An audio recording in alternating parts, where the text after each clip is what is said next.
ਵਾਹਿਗੁਰੂ ਜੀ ਕਾ ਖਾਲਸਾ, ਵਾਹਿਗੁਰੂ ਜੀ ਕੀ ਫਤਿਹ।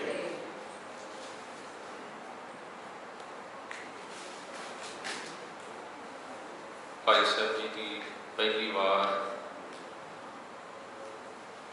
ਤੇ ਪੌੜੀ ਆਪਾਂ ਪੰਜਵੀਂ ਤੇ ਛੇਵੀਂ, 4th, 5th and 6th, ਇਹ ਦੋ ਪੌੜੀਆਂ ਜਿਹੜੀਆਂ ਆਪਾਂ ਅੱਜ ਵਿਚਾਰ ਲਈਆਂ ਨੇ। ਪਿਛਲੀਆਂ ਜਿਹੜੀਆਂ ਦੋ ਪੌੜੀਆਂ ਵਿਚਾਰੀਆਂ ਸੀ ਉਹਨਾਂ ਦੇ ਵਿੱਚ ਭਾਈ ਸਾਹਿਬ ਜੀ ਨੇ ਮਨੁੱਖਾ ਜੀਵਨ ਦਾ ਲਕਸ਼ ਤੇ ਇਹ ਦੱਸਿਆ ਸੀ ਕਿ ਇਹ ਜਿਹੜਾ ਮਨੁੱਖ ਹੈ ਇਹ ਸਭ ਤੋਂ ਸ੍ਰੇਸ਼ਟ ਹੈ, ਉੱਤਮ ਹੈ, ਬਾਕੀ ਸਾਰੀਆਂ ਜੂਨਾਂ ਇਹਦੇ ਅੰਡਰ ਨੇ। ਫਿਰ ਰੱਬ ਨੇ ਸੰਸਾਰ ਨੂੰ ਬਣਾਇਆ ਕਿਵੇਂ ਕਿਵੇਂ ਸਾਜਿਆ, ਉਹਦਾ ਜ਼ਿਕਰ ਭਾਈ ਸਾਹਿਬ ਜੀ ਨੇ ਕੀਤਾ ਚੌਥੀ ਪੌੜੀ ਦੇ ਵਿੱਚ। ਹੁਣ ਜਦੋਂ ਸੰਸਾਰ ਬਣ ਗਿਆ ਤਾਂ ਉਸ ਤੋਂ ਬਾਅਦ ਸਮੇਂ ਦਾ ਸਰਕਲ ਚੱਲਦਾ ਹੈ। ਸਮਾਂ ਜਿਹੜਾ ਹੈ ਉਹ ਬਦਲਣਾ ਸ਼ੁਰੂ ਹੁੰਦਾ ਹੈ ਤੇ ਉਸ ਸਮੇਂ ਦੇ ਵਿੱਚ ਕੀ ਹੋ ਰਿਹਾ ਸੀ ਜਾਂ ਕੀ ਹੋਣਾ ਆਰੰਭ ਹੋ ਜਾਂਦਾ ਹੈ, ਉਹਦਾ ਜ਼ਿਕਰ ਭਾਈ ਸਾਹਿਬ ਜੀ ਨੇ ਅੱਜ ਦੀਆਂ ਜਿਹੜੀਆਂ ਦੋ ਪੌੜੀਆਂ ਨੇ ਇਹਨਾਂ ਦੇ ਵਿੱਚ ਤੇ ਅੱਗੇ ਕੁਝ ਆਉਣ ਵਾਲੀਆਂ ਪੌੜੀਆਂ 'ਚ ਜ਼ਿਕਰ ਕਰਨਗੇ। ਸੋ ਆਓ ਪੌੜੀਆਂ ਵਿਚਾਰ ਆਰੰਭ ਕਰਨ ਤੋਂ ਪਹਿਲਾਂ ਆਪਾਂ ਪਾਠ ਕਰ ਲਈਏ ਪੰਜਵੀਂ ਪੌੜੀ ਦਾ, ਉਸ ਤੋਂ ਬਾਅਦ ਵਿਚਾਰ ਸ਼ੁਰੂ ਕਰਦੇ ਹਾਂ ਜੀ। ਭਾਈ ਸਾਹਿਬ ਜੀ ਸਮਝਾਉਂਦੇ ਪਏ ਨੇ, ਕਹਿੰਦੇ ਚਾਰ ਯੁੱਗ ਕਰ ਥਾਪਣਾ, ਸਤਿਯੁਗ ਤ੍ਰੇਤਾ ਦੁਆਪਰ ਸਾਜੇ, ਚੌਥਾ ਕਲ ਯੁਗ ਥਾਪਿਆ ਚਾਰ ਵਰਨ ਚਾਰੋਂ ਕੇ ਰਾਜੇ, ਬ੍ਰਾਹਮਣ ਛਤਰੀ ਵੈਸ ਸ਼ੂਦਰ ਜੁਗ ਜੁਗ ਏਕੋ ਵਰਨ ਵਿਰਾਜੇ, ਸਤਿਯੁਗ ਹੰਸ ਅਵਤਾਰ ਧਾਰ ਸੋਹਮ ਬ੍ਰਾਹਮਣ ਦੂਜਾ ਪਾਜੇ, ਏਕੋ ਬ੍ਰਹਮ ਵਖਾਣੀਐ ਮੋਹ ਮਾਇਆ ਦੇ ਬੇਮੁਖਤਾਜੇ, ਕਰਨ ਤਪੱਸਿਆ ਬਣ ਵਿਖੇ ਵਖਤ ਗੁਜ਼ਾਰਨ ਕਿੰਨੀ ਸਾਗੇ, ਲੱਖ ਵਰਿਆਂ ਦੀ ਆਰਜਾ ਕੋਠੇ ਕੋਟ ਨ ਮੰਦਰ ਸਾਜੇ, ਇੱਕ ਬਿਨਸੈ ਇੱਕ ਅਸਥਿਰ ਗਾਜੇ, ਇੱਕ ਬਿਨਸੈ ਇੱਕ ਅਸਥਿਰ ਗਾਜੇ। ਸ੍ਰਿਸ਼ਟੀ ਬਣੀ ਤੇ ਨਾਲ ਹੀ ਪਰਮਾਤਮਾ ਨੇ ਸਮੇਂ ਦਾ ਸਰਕਲ ਚਲਾਇਆ, ਕਿਉਂਕਿ ਬਾਣੀ ਦੇ ਵਿੱਚੋਂ ਆਪਾਂ ਇਹ ਵੀ ਪੜ੍ਹਦੇ ਹਾਂ ਕਿ ਉਹ ਸਮਾਂ ਵੀ ਸੀ, ਮੈਂ ਵਰਡ ਸਮਾਂ ਜ਼ਰੂਰ ਯੂਜ਼ ਕਰਦਾ ਪਿਆ ਪਰ ਉਸ ਟਾਈਮ ਤੇ ਸਮਾਂ ਨਹੀਂ ਸੀ। ਜਦੋਂ ਅਜੇ ਪਰਮਾਤਮਾ ਨੇ ਸੰਸਾਰ ਕ੍ਰੀਏਟ ਨਹੀਂ ਸੀ ਕੀਤਾ, ਉਸ ਸਮੇਂ ਨਾ ਦਿਨ ਰਹਿਣ, ਨਾ ਚੰਦ, ਨਾ ਸੂਰਜ, ਸੁੰਨ ਸਮਾਧ ਲਗਾਏਗਾ, ਦਿਨ ਰਾਤ ਕੁਝ ਵੀ ਨਹੀਂ ਸੀ, ਕਿਉਂਕਿ ਦਿਨ ਰਾਤ ਦਾ ਸੰਬੰਧ ਜੁੜਦਾ ਹੈ ਸੂਰਜ ਤੇ ਚੰਦਰਮਾ ਦੇ ਨਾਲ। ਸੂਰਜ ਦਾ ਸੰਬੰਧ ਦਿਨ ਦੇ ਨਾਲ, ਚੰਦਰਮਾ ਦਾ ਰਾਤ ਦੇ ਨਾਲ ਜੁੜ ਜਾਂਦਾ ਹੈ। ਜਦੋਂ ਪਰਮਾਤਮਾ ਨੇ ਇਹ ਦੋਨੋਂ ਹੀ ਜਿਹੜੇ ਪਲੈਨਟ ਕਹਿ ਲਈਏ ਆਪਾਂ ਬਣਾ ਦਿੱਤੇ ਤੇ ਫਿਰ ਦਿਨ ਰਾਤ ਦਾ ਸਰਕਲ ਸਟਾਰਟ ਹੋਇਆ, ਸਮੇਂ ਦਾ ਚੱਕਰ ਜਿਹੜਾ ਵਾ ਉਹ ਸ਼ੁਰੂ ਹੋ ਜਾਂਦਾ ਹੈ। ਸਟਾਰਟਿੰਗ ਦੇ ਵਿੱਚ ਜਿਹੜਾ ਇਨਸਾਨ ਹੈ, ਤੁਸੀਂ ਸਾਇੰਸ ਪੜ੍ਹੀ ਹੋਏਗੀ, ਉਹਦੇ ਵਿੱਚ ਕੀ ਕਿਹਾ ਜਾਂਦਾ ਹੈ, ਕਹਿੰਦੇ ਉਹ ਇਨਸਾਨ ਜਿਹੜਾ ਨਾ ਜੰਗਲਾਂ ਦੇ ਵਿੱਚ ਰਹਿੰਦਾ ਸੀ, ਪੰਜਾਬੀ 'ਚ ਉਹਨੂੰ ਆਦਿ ਮਨੁੱਖ ਕਹਿ ਦਿੰਦੇ ਨੇ ਜਾਂ ਬਣ ਮਾਨੁਸ਼ ਕਹਿ ਦਿੰਦੇ ਨੇ, ਜੰਗਲਾਂ ਦੇ ਵਿੱਚ ਉਹ ਰਹਿੰਦਾ ਸੀ। ਤੇ ਭਾਈ ਸਾਹਿਬ ਜੀ ਨੇ ਫਿਰ ਸਮਝਾਇਆ, ਕਹਿੰਦੇ ਜਦੋਂ ਇਨਸਾਨ ਨੇ ਇਸ ਧਰਤੀ ਦੇ ਉੱਤੇ ਰਹਿਣਾ ਸ਼ੁਰੂ ਕੀਤਾ, ਸਮਾਂ ਸਟਾਰਟ ਹੋ ਜਾਂਦਾ ਹੈ ਤੇ ਨਾਲ ਦੀ ਨਾਲ ਜਿਹੜੇ ਉਸ ਮਾਲਕ ਦੀ ਯਾਦ ਵਿੱਚ ਜੁੜੇ, ਜਿਨ੍ਹਾਂ ਨੂੰ ਸਮਝ ਪਈ, ਕਿਉਂਕਿ ਸਮਾਂ ਚੱਲਦਿਆਂ ਚੱਲਦਿਆਂ ਇਨਸਾਨ ਨੂੰ ਕੁਝ ਸਮਝ ਆਉਣੀ ਸ਼ੁਰੂ ਹੁੰਦੀ ਹੈ। ਤੁਹਾਨੂੰ ਪਤਾ ਪਹਿਲਾਂ ਉਹ ਜੰਗਲਾਂ ਦੇ ਵਿੱਚ ਨੰਗਾ ਰਹਿੰਦਾ ਸੀ, ਸਰੀਰ ਤੇ ਪਹਿਨਣਾ ਕੁਝ ਨਾ, ਪਰ ਹੌਲੀ ਹੌਲੀ ਜਿਵੇਂ ਜਿਵੇਂ ਸਮਝ ਆਉਣੀ ਸ਼ੁਰੂ ਹੋਈ, ਇਨਸਾਨ ਨੇ ਆਪਣੇ ਸਰੀਰ ਨੂੰ ਢੱਕਣਾ ਸ਼ੁਰੂ ਕਰ ਦਿੱਤਾ, ਹੌਲੀ ਹੌਲੀ ਪੂਜਾ ਸ਼ੁਰੂ ਹੋ ਗਈ ਪਰਮਾਤਮਾ ਨੂੰ, ਜਾਂ ਜਿਹੜੀਆਂ ਨੈਚੁਰਲ ਤਾਕਤਾਂ ਸੀ, ਬੱਦਲਾਂ ਦਾ ਗਰਜਣਾ, ਬਿਜਲੀ ਦਾ ਚਮਕਣਾ, ਤੇਜ਼ ਹਵਾ ਦਾ ਚੱਲਣਾ, ਇਨਸਾਨ ਨੇ ਇਹਨਾਂ ਸਭਨਾਂ ਦੇ ਵਿੱਚ ਨਾ ਇੱਕ ਮਨ ਦੇ ਵਿੱਚ ਸੋਚ ਲਿਆ ਕਿ ਸ਼ਾਇਦ ਇਹਦੇ ਵਿੱਚ ਕੋਈ ਨਾ ਇੱਕ ਤਾਕਤ ਛੁਪੀ ਹੋਈ ਹੈ। ਬਸ ਉਸ ਤਾਕਤ ਨੂੰ ਆਧਾਰ ਬਣਾ ਕੇ ਇਹਨਾਂ ਨੈਚੁਰਲ ਜਿਹੜੇ ਸੋਰਸਿਸ ਨੇ ਉਹਨਾਂ ਦੀ ਉਹਨਾਂ ਨੇ ਪੂਜਾ ਕਰਨੀ ਸ਼ੁਰੂ ਕਰ ਦਿੱਤੀ, ਧਰਮ ਸ਼ੁਰੂ ਹੋ ਜਾਂਦਾ ਹੈ। ਫਿਰ ਜਦੋਂ ਰਿਸ਼ੀਆਂ ਬਣੀਆਂ ਦਾ ਟਾਈਮ ਆਉਂਦਾ ਹੈ ਤੇ ਫਿਰ ਕਹਿੰਦੇ ਨੇ ਇਹ ਯੁੱਗਾਂ ਦਾ ਜਿਹੜਾ ਸਰਕਲ ਹੈ ਇਹ ਸਟਾਰਟ ਹੋ ਜਾਂਦਾ ਹੈ। ਵੇਦਾਂ ਨੂੰ ਪੜ੍ਹੋ, ਜਿਹੜੇ ਹਿੰਦੂ ਧਰਮ ਦੇ 4 ਵੇਦ ਨੇ, इन्हां चारां युगां की जिहड़ी विचार है तुहानूं इन्हां वेदां दे विचों मिलेगी, हिंदू धर्म दे विचों मिलेगी। वो इन्हां चार युगां नूं मनदे ने, सतयुग, त्रेता, द्वापर ते कलयुग। जिहड़े पहले तीन युग ने सतयुग, त्रेता ते द्वापर, उन्हां दे अकॉर्डिंगली ये तीनों युग ऑलरेडी हो चुके हैं, खत्म हो चुके हैं। यह प्रेजेंट टाइम जिहड़ा चलदा पिया है इसनूं नाम दिता गया है कलयुग का। युगां की जिहड़ी उम्र है, जेकर उम्र नूं आपां देखना शुरू करिए तो बड़ी बड़ी लंबी उम्र युगां की मनी गई है। तो हैरानगी की गल यह है, यह जो चार युग ने ना जी, सतयुग, त्रेता, द्वापर ते कलयुग, इन्हां चारां युगां नूं जदों कंबाइन कर लिया जाता है, वो कंबाइन करने तो बाद जिहड़ा समा है ना उसनूं कहंदे ने महायुग। तो तुसीं किते पढ़ के देखना, सृष्टिकर्ता अकॉर्डिंग टू हिंदुइज्म ब्रह्मा नूं मन्निया गया है, पर ख्याल करियो ब्रह्मा नूं पैदा करने वाला कोई होर है। ब्रह्मा कित्थों पैदा होंदा है? शायद विष्णु की नेवल तो, विष्णु भगवान जिन्हां नूं कहा गया, विष्णु की नेवल तो ब्रह्मा पैदा होता है। अगों फिर ब्रह्मा सृष्टि साधता है। ट्रिनिटी ब्रह्मा, विष्णु ते महेश, ये तिन्ने पैदा हो जाते हैं, ये संसार की देखभाल करते हैं, कोई क्रिएट कर रहे हैं, पाल रहे हैं, खत्म कर रहे हैं। इन्हां तिन्नां की उम्र जिहड़ी ना ऑलमोस्ट इक्वल ही मनी गई है। तिन्नां की ब्रह्मा, विष्णु ते महेश की उम्र जिहड़ी है इक्वल ही मनी गई है। तो उन्हां की उम्र कोई 1000-2000 साल नहीं, कोई 5-10 हज़ार साल नहीं। कल्ले ब्रह्मा की उम्र जिहड़ी है ना 3 ट्रिलियन प्लस ईयर्स जिहड़े ने वो ब्रह्मा की उम्र इमेजिन की गई है, मनी गई है। तो एक समा ऐसा भी आएगा कहते जो ब्रह्मा की मौत होएगी, ब्रह्मा की मौत होएगी, संसार खत्म होएगा, कलयुग खत्म हो जाएगा, चारे युग फिनिश हो जाएंगे, फिर स्टार्ट जिहड़ा सर्कल उसी तरह घूमेगा, सतयुग, त्रेता, द्वापर, कलयुग। यह जो मैं बोल रहा ये अकॉर्डिंग टू हिंदुइज्म, गुरमत के बारे की कहती है वो आप बाद विचारना है, पर according to Hinduism Brahma ji ने सृष्टि को साजिया है, तो उस तो बाद युगों का सर्कल स्टार्ट होता है। उन्होंने उम्र बहुत लंबी है, उम्र की तो गल ही छड्डो, उन्होंने एक दिन ही बड़ा लंबा मनिया गया है, एक दिन ही बड़ा लंबा मनिया गया ब्रह्मा जी। सो उन्होंने मुताबिक ये 3 युग जिहड़े ने ऑलरेडी कंप्लीट हो चुके हैं। चौथा युग कलयुग जिहड़ा वो चलता पिया है, तो इसकी उम्र भी कहते थोड़ी जी रह गई है, तो सृष्टि खत्म होएगी, दोबारा तो ये सारा सर्कल जिहड़ा है वो स्टार्ट होएगा।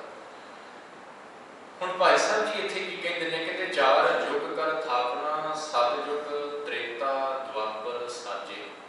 परमात्मा ने, मालिक ने, ये जिहड़ियां पौड़ियां आपां पढ़दे पए आ, इन्हां पौड़ियां दे विच जो उस टाइम ते प्रचलित विचार सी, जिहड़ा थॉट आम लोकां दे विच बड़ा फेमस सी, उन्होंने ही भाई साहब जी ने इन्हां पौड़ियां दे विच अंकित किया है, उन्हां लोकां दी सोच दस्सण वास्ते कि उन्हां दे अंदर कैसे विचार चलदे सी।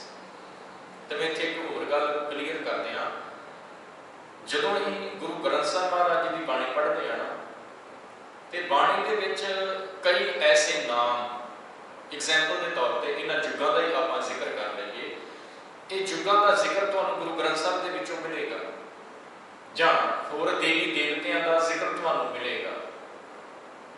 बहुते साडे विचों की ये मानते हैं कि जो गुरु ग्रंथ साहिब महाराज जी दे विच लिखिया ना वो सब कुछ उसी तरह है, जो कुछ है लिखिया हुआ है बाणी दे विच वो सब कुछ उसी तरह ही है। पर माफ करना, गुरु ग्रंथ साहिब महाराज दे विच मैं ये नहीं कह रहा कि जो उत्थे लिखिया वो गलत है, गलत एक अखर भी नहीं है गुरु ग्रंथ साहिब दे विच, उहदे ते कोई शक नहीं है। गुरु साहब ने एक भी अखर, एक भी वर्ड जिहड़ा है ना वो गलत नहीं बाणी च। मेरे कहने का भाव है कि जो कुछ बाणी दे विच गुरु साहब ने लिखिया है, जिथे परमात्मा की गल की है, उत्थे नाल कुछ दूजे धर्मां दे जिहड़े विचार सी उन्हां नूं भी अंकित किया हुआ है बाणी दे विच। तो वो ऐड करन दा भाव ये नहीं कि गुरु साहब उत्थे स्टैंप लगाते पे ने कि हाँ जे वो ये गल मनदे सी ते मैं भी मनदा। सिर्फ उन्हां लोकां दी सोच नूं आधार बना के उन्हां दी शब्दावली दे विच समझाउण दे लई गुरु साहब ने वो सब कुछ एज इट इज एग्जाम्पल के तौर पर यूज कर दिता। हुण जिहड़े युग ने इन्हां दा जिक्र वार वार तुसीं बाणी दे विचों पढ़ोगे, पर बाणी विचले युगां दा जिक्र ते हिंदू धर्म दे विच युगां दा जिक्र जमीन आसमान का फर्क है, दोनों के विचार ही डिफरेंट है। वो रियलिटी में मानते हैं कि ये चार युग एग्जिस्ट करते हैं, पर सतगुरां ने इन्हां चार युगों को चार अवस्थावां दे नाल जोड़िया। गुरु साहब ने कहते कि सतयुग होया जां त्रेता भी होया ते द्वापर भी होया ते हुण कलयुग चल रहा। गुरु साहब ने इस गल नूं मानिया। गुरु साहब इन्हां चार युगों को चार अवस्थावां दे नाल, 4 स्टेजेस ऑफ लाइफ, चार अवस्थावां दे नाल इहनूं कंपेयर करते हैं कि वो किवें करते हैं। वो थोड़ा जिहा आपां बाणी दे विचों समझिए। आसा की वार ऑलमोस्ट हर एक गुरु घर के अमृत वेले आसा की वार का कीर्तन होता है, रागी सिंह गाते हैं, असीं सुनते ही हैं। ते आसा की वार के विच ही गुरु साहब का बड़ा प्यारा वचन है जी। उत्थे गुरु साहब ने कहा, सतयुग का जिक्र करते हुए कहते सतयुग रथ संतोख का धर्म अग्गै रथवाह। हुण इहदा की मतलब है? केवल मीनिंग आप पढ़ांगे तो सानूं लगेगा शायद सतगुरु जी सतयुग की गल करते पे हैं, पर असल च उत्थे सतयुग की गल नहीं है। इत्थे इहनूं आपां इदां समझ लईए कि हर एक इंसान की जिंदगी का टीचा समझते होगे जी, मंजिल कह लीजिए, गोल कह लीजिए, अलग अलग है। कोई इंसान किसी मंजिल पर पहुंचना चाहता है, कोई जिंदगी के विच कोई किसी होर गोल को अचीव करना चाहता है। इनू होर सौखा कर लईए, कोई चाहता है कि मैं जी इंजीनियर बना, कोई कहता है मेरा बिजनेस, मैं चंगा बिजनेसमैन बन जावा, कोई कहता है कि जी मैं चंगा किसी चंगी पोस्ट के उत्ते पहुंच जावा। हर एक इंसान का जिंदगी का जोड़ा गोल है वो अलग अलग है। सेम इसे तरह ही जिन्होंने इंसानों की जिंदगी का गोल धर्म कमाना बन जाता है, जिंदगी का गोल धर्म कमाना बन जाता है, सतगुरु जी कहेंगे वो धर्मी बन सकते हैं। ध्यान दिओ, वो धर्मी बन सकते हैं, पर करना की पएगा? गुरु साहब कहते उन्होंने अपने जीवन के विच संतोख धारण करना पएगा। सतयुग रथ संतोख का धर्म अग्गै रथवा, संतोखी होना पएगा। संतोख जिस इंसान के जीवन के विच आ गया, वो इंसान धर्म के रस्ते के उत्ते चल गया। यह सतयुग की डेफिनेशन है। तो ऐसा इंसान हुण, क्योंकि सतयुग के विच की कहा जाता सी जी, आप अगे पौड़े च पढ़ना है, वैसे की कहा जाता सी जी कि उस टाइम ते सारे लोग चंगे, भगती करने वाले, रब का नाम जपण वाले, सतयुगी लोग उन्होंने कहा जाता है। तो गुरु साहब कहते हैं भावें इस समय को कलयुग का नाम दिता हुआ है, पर इस समय के विच भी कोई सतयुगी हो सकता है। कौन हो सकता है? जिसका जिंदगी का निशाना धर्म हो जाए, जिहड़ा चाहता है कि मैं धर्मी बना, परमात्मा के धर्म को समझा, उसके नियमां को समझा, उसकी मर्यादा अपने जीवन के विच अडॉप्ट कर लवां, जिहड़ा इस भावना को अपने मन के विच रख के बैठा है, उसदे नाल जुड़िया होया रब दे नाल, वो कलयुग के विच बैठा होया भी सतयुगी। यह डेफिनेशन गुरु साहब ने युगों की दी है। गुरु साहब ने नहीं कहा कि सतयुग हो गया तो हो गया, खत्म हो गया तो हुण कोई सतयुग ही नहीं हो सकता। गुरु साहब कहते इस समय पर भी सतयुग वरत सकता है जेकर इंसान परमात्मा के नाल जुड़िया हो। सतयुग रथ संतोख का धर्म अग्गै रथवा, त्रेतै रथ जतै का जोर अग्गै रथवा। किसी इंसान का इस दुनिया के विच, इस टाइम के विच, कलयुग के विच, मैं वर्ड जरूर यूज करता मैं कलयुग ताकि समझ लग जाए। इस टाइम के विच जेकर किसी इंसान का गोल ये है कि मेरे को ताकत होवे, जोर होवे, बल होवे, पावर होवे, तो गुरु साहब कहते फिर उन्होंने की करना पड़ेगा? त्रेतै रथ जतै का, जतै का मतलब है जत। जत का मतलब इनू इदा आप समझ लीए कि वो इंसान जिहड़ा ब्रह्मचारी बन गया। ब्रह्मचारी समझ लीजिए जिहड़ा ब्याह नहीं करवाता, उन्हें वो कहता जी मैं जत धारण किया होया, मैं ब्याह नहीं करवाना, क्योंकि ब्याह गृहस्थ जीवन धारण करने तो बाद जी थोड़ी एनर्जी है वो वेस्ट होती है, क्योंकि बच्चे पैदा होंगे थोड़े अंदरों एनर्जी जी है वो वेस्ट होएगी। इस करके कहते मैं जत धारण किया है, ब्रह्मचारी को मैं फॉलो करना है। गुरु साहब कहते कि जिस इंसान के अंदर ये इच्छा है ना कि मैं जोर ताकत प्राप्त करा कि उन्होंने जत धारण करना पड़ेगा। तो जत का जिहड़ा भाव इत्थे ये नहीं कि उन्होंने विआह नहीं करवाना चाहिए, उत्थे उहदा भाव है कि वो अपनियां इंद्रियां दे उत्ते अपने सेंसस दे उत्ते कंट्रोल करे, अपने आप को काबू दे विच रखे, संयम दे विच रखे। तो जिहड़ा ऐसा इंसान है इस टाइम दे विच हुंदा होया इन्हां गुणां नूं फॉलो करदा पिया वो त्रेते युग विच है। दुआपर की गल करते कहते हैं दुआपर रथ तपै का, दुआपर रथ तपै का सत अज्ञातवा। सत अज्ञातवा सत का मतलब है जी इत्थे उच्चा आचरण, गुड करैक्टर। तो जेकर कोई उच्चा आचरण चंगा जीवन बनाना चाहता है तो वो वास्ते उन्होंने की करना पएगा, दुआपर रथ तपै का। तपै का मतलब पूजा हुंदा जी तपस्या करनी। तो तपस्या का भाव ये नहीं कि जिवें पुराने ऋषि मुनि जंगलों के जाके पानी में खड़े हो गए या एक लत्त से खड़े होकर तपस्या करते पे, वो भाव नहीं। तपया का मतलब है कि संसार के रहिंदे होए उस मालिक की याद में जुड़ जाना, तपस्या। तो जो कलयुग का जिक्र करते हैं कहते कलयुग रथ अगन का कूड़ अज्ञात वाह। तो जो जिंदगी का निशाना ही कूड़ हो जाए, झूठ हो जाए, फरेब हो जाए, तो फिर साहब जी कहते ਇਹਦਾ भाव यह है कि उस इंसान के अंदर तृष्णा का बोल बल है। तृष्णा फायर ऑफ डिजायर वो बलती पई है, वो बलन करके वो बंदा संसार के रंग तमाशे के फसिया पिया। सो यह डेफिनेशन गुरु साहब ने दी है युगों बारे। फिर जा सकते युग हिंदू धर्म के लोग मानते हैं, मनन सानू उन्होंने नाल प्रॉब्लम कोई नहीं, पर जदों असी बाणी दे विचों ये वर्ड पढ़ते हैं तो कह दिंदे ना जी कि सतयुग भी है, तो त्रेता भी है, तो दुआपर भी है, फिर असी गुरबाणी तो थोड़ा जिहा उल्ट चले जाते, क्योंकि गुरु साहब ने ये गल नहीं मनी, बाणी के विच किते नहीं कहा। चलो तो मैं बाणी का वचन तुहाडे नाल साझा कर दिना, शायद गल क्लीयर हो जाएगी। गुरु नानक साहब का वचन, तुहानूं की लगता है कि जिहड़ी हवा सतयुग दे विच चलदी सी वो कोई होर सी, जां जिहड़ा सूरज सतयुग दे विच चमकदा सी सानूं रोशनी दिंदा सी वो कोई होर सी, जां जिहड़ा चंद्रमा सी देखदे हां हुण वो कोई उस टाइम ते डिफरेंट सीगा। जिहड़ा पानी हुण आपां पींदे पए यूज करदे हां कि उस टाइम ते पानी कोई डिफरेंट सी नहीं सी। जिहड़ी हवा उस टाइम ते सी जां त्रेते विच सी जां दुआपर विच सी, वही हवा हुण भी है, वही सूरज हुण भी है, वही चंद्रमा हुण है। तो गुरु नानक साहब कहते हैं, कहते सा धरती सा पौन झुलारे। धरती का मतलब जिथे आप रह रहे हैं ये भी सेम सी ना जी। सा धरती सा पौन झुलारे जुग जी खेले थाम कैसे। फिर कहते जुग किवें बदल गया, जे है ही सब कुछ वो तो फिर जुग किवें बदल गया। जे युग बदलता है तो फिर ये सब कुछ दे विच भी चेंज होना चाहिए। तो कि जिहड़ा उस टाइम ते इंसान सी वो इंसान ते हुण दा इंसान इहदे शरीर दे विच कोई डिफरेंस है नहीं है, कुछ नहीं है, कोई डिफरेंस नहीं, सेम उसी तरह सब कुछ है। फिर डिफरेंस कित्थे आंदा है, फिर क्यों कह दिता जाता है कि युग बदल गया। जदों इंसान की सोच दे विच चेंज आता है, बस उस चेंज आने को ही कह दिता जाता है कि युग बदल गया।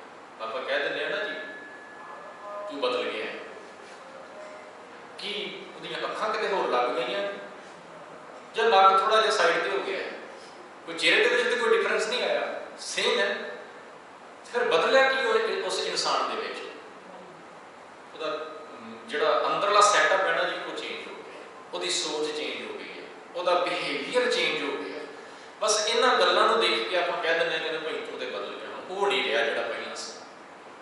बस इंसान की जो सोच के विच चेंज आता है उस टाइम पे समा चेंज हो जाता है, उन्होंने कह देंगे ने जी युग बदल गया। गुरु साहब ने यह गल प्रवान किया है बाणी विच, इंसान की सोच का चेंज हो जाना ही युग का बदलना है, ना कि समय के आधार पर यह कह देना कि युग बदल गया। समय के आधार पर कोई युग नहीं बदलता, सेम सब कुछ चलता है। सो वो पुरानी मनौत नूं भाई साहब जी ने इन्हां पौड़ियां दे विच समझाया। कहते चार युग कर थापना, सतयुग त्रेता दुआपर साजे, चौथा कलयुग थापिया, चार वर्ण चारों के राजे। चौथा कलयुग, पहले 3 आप पहली पंक्ति च पढ़े, चौथा कलयुग हो गया। हुण जो कलयुग आया तो ये नाल ही चार युग मन ले गए, फिर 4 वर्ण। मनु सिमरति पढ़ो, मनु एक ऋषि होया जी हिंदू धर्म दे विच, उन्हां दे जिहड़ियां लिखियां हुई राइटिंग्स ने उन्हां नूं कहा जाता है मनु सिमरति। ते उस मनु सिमरति दे विच इंसान नूं 4 हिस्सिਆਂ ਦੇ ਵਿੱਚ डिवाइड कर दिता गया। 4 वर्ण, जिहड़ा कास्ट सिस्टम चलदा है ना, ਉਹਦੀ फाउंडेशन ਤੁਹਾਨੂੰ मनु सिमरति ਦੇ ਵਿੱਚੋਂ मिलेगी, ਉੱਥੋਂ ਉਹ मिलेगी। ਉਹ मनु सिमरति, मनु ਜਿਹੜਾ है ना, ਉਹ ਇਨਸਾਨ ਨੂੰ 4 कैटेगरीज ਦੇ ਵਿੱਚ ਵੰਡ ਦਿੰਦਾ है।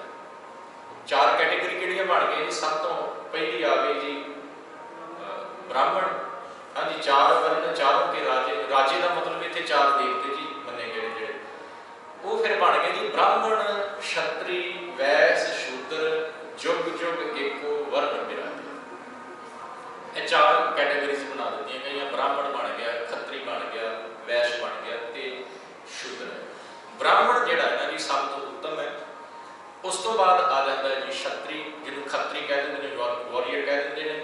तीजे नंबर ते वैश्य। वैश्य का काम होता जी खेतीबाड़ी करना, खत्री का काम होता जंगा युद्धां दे विच हिस्सा लेना, ते शूद्र का काम की मन दिता गया कि वो उपरलियां 3 जातां दी सेवा करेगा। इस तो इलावा उसका तीजा काम ही कोई से केवल सेवा करेगा। हुण जो सतयुग या त्रेता पढ़ीदा है ਜਾਂ ਦੁਆਪਰ ਨੂੰ ਵੀ ਤੁਸੀਂ ਪੜ੍ਹ ਕੇ ਦੇਖ ਲਓ, ਮੇਨ ਤੌਰ ਤੇ ਸਤਯੁਗ ਦੇ ਵਿੱਚ ਇਹ ਸਾਡੇ ਦਿਮਾਗ ਦੇ ਵਿੱਚ ਗੱਲ ਪਾਈ ਗਈ ਹੈ ਕਿ ਜੀ ਉਸ ਟਾਈਮ ਤੇ ਸਾਰੇ ਲੋਕ ਧਰਮੀ ਸੀ। ਇਹ ਵੀ ਸੁਣਿਆ ਜੀ, ਮੇਰੇ ਖਿਆਲ 'ਚ ਤੁਸੀਂ ਪ੍ਰਹਿਲਾਦ ਦਾ ਜ਼ਿਕਰ ਵੀ ਸੁਣਿਆ ਹੋਵੇਗਾ, ਹਰਨਾਕਸ਼ ਦਾ ਜ਼ਿਕਰ ਵੀ ਸੁਣਿਆ ਹੋਵੇਗਾ। ਤੇ ਜੇਕਰ ਸਾਰੇ ਹੀ ਧਰਮੀ ਸੀ, ਸਾਰੇ ਹੀ ਸਤਯੁਗੀ ਸੀ, ਤੇ ਪ੍ਰਹਿਲਾਦ ਹਰਨਾਕਸ਼ ਦਾ ਟਾਈਮ ਵੀ ਸਤਯੁਗ। ਇਹਦਾ ਮਤਲਬ ਜੇ ਹਰਨਾਕਸ਼ ਆਪਣੇ ਹੀ ਪੁੱਤਰ ਨੂੰ ਤੰਗ ਕਰਦਾ ਪਿਆ ਕਿ ਤੂੰ ਰੱਬ ਦਾ ਨਾਂ ਛੱਡ ਕੇ ਮੇਰਾ ਨਾਂ ਜਪ, ਕਿ ਸਤਯੁਗ ਦੇ ਵਿੱਚ ਰਹਿੰਦਾ ਹੋਇਆ ਵੀ ਹਰਨਾਕਸ਼ ਕਲਯੁਗੀ ਸੀ, ਕਹਿ ਸਕਦੇ ਹਾਂ ਜੀ। ਸਤਯੁਗ ਦੇ ਵਿੱਚ ਉਹ ਰਹਿੰਦਾ ਹੋਇਆ ਵੀ ਕਲਯੁਗੀ ਸੀ। ਤੇ ਜੇ ਸਾਰੇ ਹੀ ਸਤਯੁਗ ਦੇ ਵਿੱਚ ਸੀ ਤੇ ਫਿਰ ਨਰਸਿੰਘ ਅਵਤਾਰ ਜਿਹੜਾ ਹੈ, ਨਰਸਿੰਘ ਜਿਨ੍ਹਾਂ ਨੇ ਹਰਨਾਕਸ਼ ਨੂੰ ਮਾਰਿਆ, ਪਤਾ ਨਾ ਕਿਵੇਂ ਮਰਿਆ ਹਰਨਾਕਸ਼। ਹਰਨਾਕਸ਼ ਉਹਨੇ ਜੋ ਮਿਥ ਦੇ ਵਿੱਚ ਮਿਲਦਾ ਹੈ ਸਾਨੂੰ, ਹਿੰਦੂ ਧਰਮ ਦੇ ਵਿੱਚੋਂ ਜੋ ਕਹਾਣੀ ਮਿਲਦੀ ਹੈ ਕਿ ਉਹਨੇ ਇੱਕ ਵਰ ਪ੍ਰਾਪਤ ਕਰ ਲਿਆ ਸੀ ਨਾ ਜੀ। ਵਰ ਨੂੰ ਕਹਿੰਦੇ ਗੁਣ ਕਹਿੰਦੇ ਨੇ ਜੀ। ਉਹਨੇ ਉਹ ਪ੍ਰਾਪਤ ਕਰ ਲਿਆ ਸੀ ਭਗਵਾਨ ਦੇ ਕੋਲੋਂ ਕਿ ਨਾ ਮੈਂ ਦਿਨੇ ਮਰਾਂ, ਨਾ ਰਾਤ ਨੂੰ ਮਰਾਂ, ਨਾ ਸ਼ਸਤਰ ਨਾਲ ਮਰਾਂ, ਨਾ ਅਸਤਰ ਨਾਲ ਮਰਾਂ, ਨਾ ਅੰਦਰ ਮਰਾਂ, ਨਾ ਬਾਹਰ ਮਰਾਂ, ਨਾ ਰਾਤ ਨੂੰ ਮਰਾਂ, ਨਾ ਦਿਨੇ ਮਰਾਂ, ਨਾ ਉੱਪਰ ਮਰਾਂ, ਨਾ ਜ਼ਮੀਨ ਤੇ। ਇਹੋ ਜਿਹਾ ਵਰ ਪ੍ਰਾਪਤ ਕਰਕੇ ਉਹ ਸੋਚਦਾ ਕਿ ਮੈਂ ਹੁਣ ਮਰ ਹੀ ਨਹੀਂ ਸਕਦਾ, ਅਮਰ ਹੋ ਗਿਆ, ਮੈਂ ਭਗਵਾਨ ਬਣ ਗਿਆ, ਮੈਂ ਜੋ ਚਾਹਾਂ ਉਹ ਕਰ ਸਕਦਾ। ਤੇ ਹੋਇਆ ਵੀ ਉਹਦੇ ਘਰੇ ਪ੍ਰਹਿਲਾਦ ਦਾ ਜਨਮ ਹੁੰਦਾ ਹੈ। ਉਹ ਰੱਬ ਜਪਦਾ, ਕਹਿੰਦਾ ਤੂੰ ਮੇਰਾ ਨਾਂ ਜਪ, ਉਹ ਕਹਿੰਦਾ ਮੈਂ ਤੇਰਾ ਵੀ ਜਪਣਾ ਹੈ। ਉਹ ਫਿਰ ਮਾਰਨ ਲੱਗਦਾ ਜੀ ਹਰਨਾਕਸ਼ ਪ੍ਰਹਿਲਾਦ ਨੂੰ, ਤੇ ਕਹਿੰਦਾ ਤੂੰ ਜਿਹਨੂੰ ਜਪਦਾ ਨੂੰ ਪੁਕਾਰ ਆਵੇ ਬਚਾਵੇ ਲੈ, ਤੂੰ ਪੁਕਾਰਦਾ ਹੈ। ਤੇ ਕਹਿੰਦੇ ਨਰਸਿੰਘ ਰੂਪ ਦੇ ਵਿੱਚ ਭਗਵਾਨ ਆਉਂਦੇ ਨੇ ਤੇ ਉਹਨੂੰ ਮਾਰਦੇ ਨੇ। ਹਰਨਾਕਸ਼ ਕਿਵੇਂ ਮਾਰੇ ਤੁਹਾਨੂੰ ਪਤਾ ਹੋਏਗਾ, ਤੁਸੀਂ ਪੜ੍ਹਿਆ ਹੋਵੇਗਾ। ਜਿਹੜੀਆਂ ਗੱਲਾਂ ਉਹਨੇ ਕਹੀਆਂ ਸੀਗੀਆਂ ਸਾਰੀਆਂ ਪੂਰੀਆਂ ਕਰਕੇ ਹਰਨਾਕਸ਼ ਨੂੰ ਖਤਮ ਕਰ ਦਿੱਤਾ ਗਿਆ। ਨਾ ਉਹ ਮਰਨ ਦੇ ਟਾਈਮ ਤੇ, ਮੌਤ ਦੇ ਟਾਈਮ ਤੇ, ਨਾ ਅੰਦਰ ਸੀ ਤੇ ਨਾ ਬਾਹਰ, ਨਾ ਹਵਾ ਦੇ ਵਿੱਚ ਸੀ, ਉੱਪਰ ਸੀ ਆਕਾਸ਼, ਨਾ ਧਰਤੀ ਤੇ ਸੀ। ਨਾ ਉਹ ਸ਼ਸਤਰ ਨਾਲ ਮਰਿਆ, ਨਾ ਅਸਤਰ ਦੇ ਨਾਲ ਮਰਿਆ। ਸਮਾਂ ਨਾ ਦਿਨ ਦਾ ਸੀ, ਨਾ ਰਾਤ ਦਾ ਸੀ, ਨਾ ਅੰਦਰ ਸੀ ਤੇ ਬਾਹਰ ਸੀ। ਸਾਰੀਆਂ ਸ਼ਰਤਾਂ ਨੂੰ ਪੂਰੀਆਂ ਕਰਕੇ ਉਹਨੂੰ ਖਤਮ ਕੀਤਾ ਗਿਆ। ਪਰ ਉਹ ਜਿਹੜੀ ਗੱਲ ਕਰਨੀ ਚਾਹੁੰਦਾ ਕਿ ਸਮਾਂ ਸਤਯੁਗ ਦਾ ਸੀ। ਜੇ ਸਾਰੇ ਸਤਯੁਗੀ ਸਨ ਤੇ ਫਿਰ ਨਰਸਿੰਘ ਰੂਪ ਧਾਰਨ ਕਰਕੇ ਭਗਵਾਨ ਨੂੰ ਕਿਉਂ ਆਉਣਾ ਪਿਆ? ਇਹਦਾ ਮਤਲਬ ਹੈ ਕਿ ਸਤਯੁਗ ਦੇ ਵਿੱਚ ਰਹਿੰਦੇ ਹੋਏ ਵੀ ਕੁਝ ਲੋਕ ਕਲਯੁਗੀ ਸੀ। ਕਈਆਂ ਦੇ ਅੰਦਰ ਉਸ ਟਾਈਮ ਤੇ ਵੀ ਇਹੋ ਜਿਹੀ ਭਾਵਨਾ ਸੀ, ਵੈਰ ਵਿਰੋਧ ਵਾਲੀ। ਉਹਨਾਂ ਦੇ ਅੰਦਰ ਆਪਣੇ ਆਪ ਨੂੰ ਕੁਝ ਦੱਸਣ ਦੀ ਪ੍ਰਵਿਰਤੀ ਸੀ, ਸੁਭਾਅ ਸੀ ਉਹਨਾਂ ਦਾ, ਤੇ ਜੇ ਸੀ ਤੇ ਫਿਰ ਉਹ ਵੀ ਕਲਯੁਗੀ। ਸੋ ਇਸੇ ਕਰਕੇ ਮੇਰੇ ਕਹਿਣ ਦਾ ਭਾਵ ਕਿ ਜਿਹੜਾ ਜ਼ਿਕਰ ਸਤਯੁਗ ਦਾ ਜਾਂ ਤ੍ਰੇਤੇ ਦਾ ਜਾਂ ਦੁਆਪਰ ਦਾ ਜਾਂ ਕਲਯੁਗ ਦਾ ਬਾਣੀ ਚੋਂ ਪੜ੍ਹਦੇ ਆ ਨਾ, ਉਹ ਸਾਡੇ ਇਨਸਾਨ ਦੇ ਬਿਹੇਵੀਅਰ ਨੂੰ ਆਧਾਰ ਬਣਾ ਕੇ ਗੁਰੂ ਸਾਹਿਬ ਨੇ ਗੱਲ ਕੀਤੀ ਹੈ। ਤੇ ਮਸਕੀਨ ਸਾਹਿਬ ਨੇ ਬੜੀ ਪਿਆਰੀ ਗੱਲ ਕਹੀ ਇਸ ਸੰਬੰਧ ਦੇ ਵਿੱਚ। ਉਹ ਕਹਿੰਦੇ ਜੇ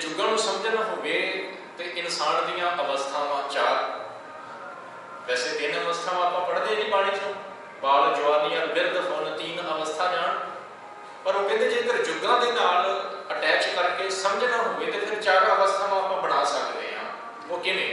कहते मान लो कि सतयुग दे विच सारे सतयुगी सी, बंदगी करते सी, भजन बंदगी दे विच जुड़े रहना, एक वो समा।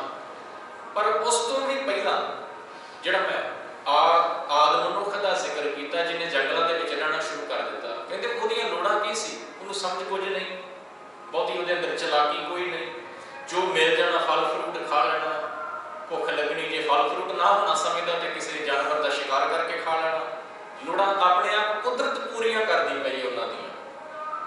ते कहते वो समा अज के समय दे विच उहनूं कंपेयर करना होवे ते बच्चा कहते मां दे गर्भ दे विच, जिहड़ा मां दे गर्भ दे विच बच्चा है उहदियां लोड़ां जिहड़ियां ने अपने आप पूरियां होंदियां पईआं, उहनूं कोई बहुता यतन करना नहीं पैंदा, बहुता कि उहनूं यतन करना नहीं पैंदा। मां ने खाधा है उहनूं खुराक मिलदी पई, मां ने पानी पीता है उहनूं खुराक मिलदी पई है, वो अंदर ही पलदा पिया। वो गर्भ काल वाली अवस्था नूं उस जंगल दे विच रहण वाले इंसान दे नाल जोड़ दे। फिर जदों सतयुग का समा आंदा है बचपन, हुण बचपन दे विच की है, बच्चे नूं दुनियादारी की बहुती समझ नहीं, ਉਹਦਾ ਕਿਸੇ ਦੇ ਨਾਲ ਵੈਰ ਵਿਰੋਧ ਨਹੀਂ, ਮਾਂ ਪਿਓ ਹੋ ਸਕਦਾ ਕਿ ਗਵਾਂਢੀ ਦੇ ਨਾਲ ਨਾ ਬੋਲਦਾ ਹੋਵੇ, ਮਾਂ ਪਿਓ ਹੋ ਸਕਦਾ ਕਿ ਆਪਣੇ ਨੇਬਰ ਦੇ ਨਾਲ ਲੜਿਆ ਹੋਵੇ, ਪਰ ਤੁਸੀਂ ਦੇਖੋ ਬੱਚਾ ਜਿਹੜਾ ਜੀ ਉਹਨਾਂ ਦੇ ਘਰ ਜਾ ਕੇ ਵੀ ਖੇਡ ਸਕਦਾ ਕਿਉਂਕਿ ਉਹਨੂੰ ਨਹੀਂ ਸਮਝ। ਕਹਿੰਦੇ ਬੱਚਾ ਉਹਦਾ ਸੁਭਾਅ ਸਤਜੁਗੀ, ਥੋੜਾ ਜਵਾਨ ਹੋ ਗਿਆ, ਸਮਝ ਪੈ ਗਈ ਇਹ ਆਪਣਾ ਹੈ ਬਗਾਨਾ ਹੈ, ਇਹਦੇ ਨਾਲ ਬੋਲਣਾ ਇਹਦੇ ਨਾਲ ਨਹੀਂ ਬੋਲਣਾ, ਇਹਦੇ ਬਾਰੇ ਮੇਰਾ ਪਿਤਾ ਕਹਿੰਦਾ ਤੂੰ ਇਹਦੇ ਘਰ ਨਹੀਂ ਜਾਣਾ, ਮੈਂ ਨਹੀਂ ਜਾਣਾ, ਸਮਝ ਪੈ ਗਈ। ਉਹ ਤ੍ਰੇਤਾ ਆ ਗਿਆ ਤੇ ਉਸ ਤੋਂ ਬਾਅਦ ਆ ਗਿਆ ਦੁਆਪਰ, ਥੋੜਾ ਜਿਹਾ ਜਦੋਂ ਹੋਰ ਵੱਡਾ ਹੋ ਗਿਆ ਜੀ ਅੱਧ ਖੜ ਉਮਰ ਜਿਹਨੂੰ ਕਹਿ ਦਿੱਤਾ ਜਾਂਦਾ ਹੈ, ਉਸ ਸਮੇਂ ਨੂੰ ਫਿਰ ਉਹਨਾਂ ਨੇ ਦੁਆਪਰ ਦੇ ਨਾਲ ਜੋੜ ਦਿੱਤਾ ਤੇ ਬੁਢੇਪਾ ਕਲਯੁਗ।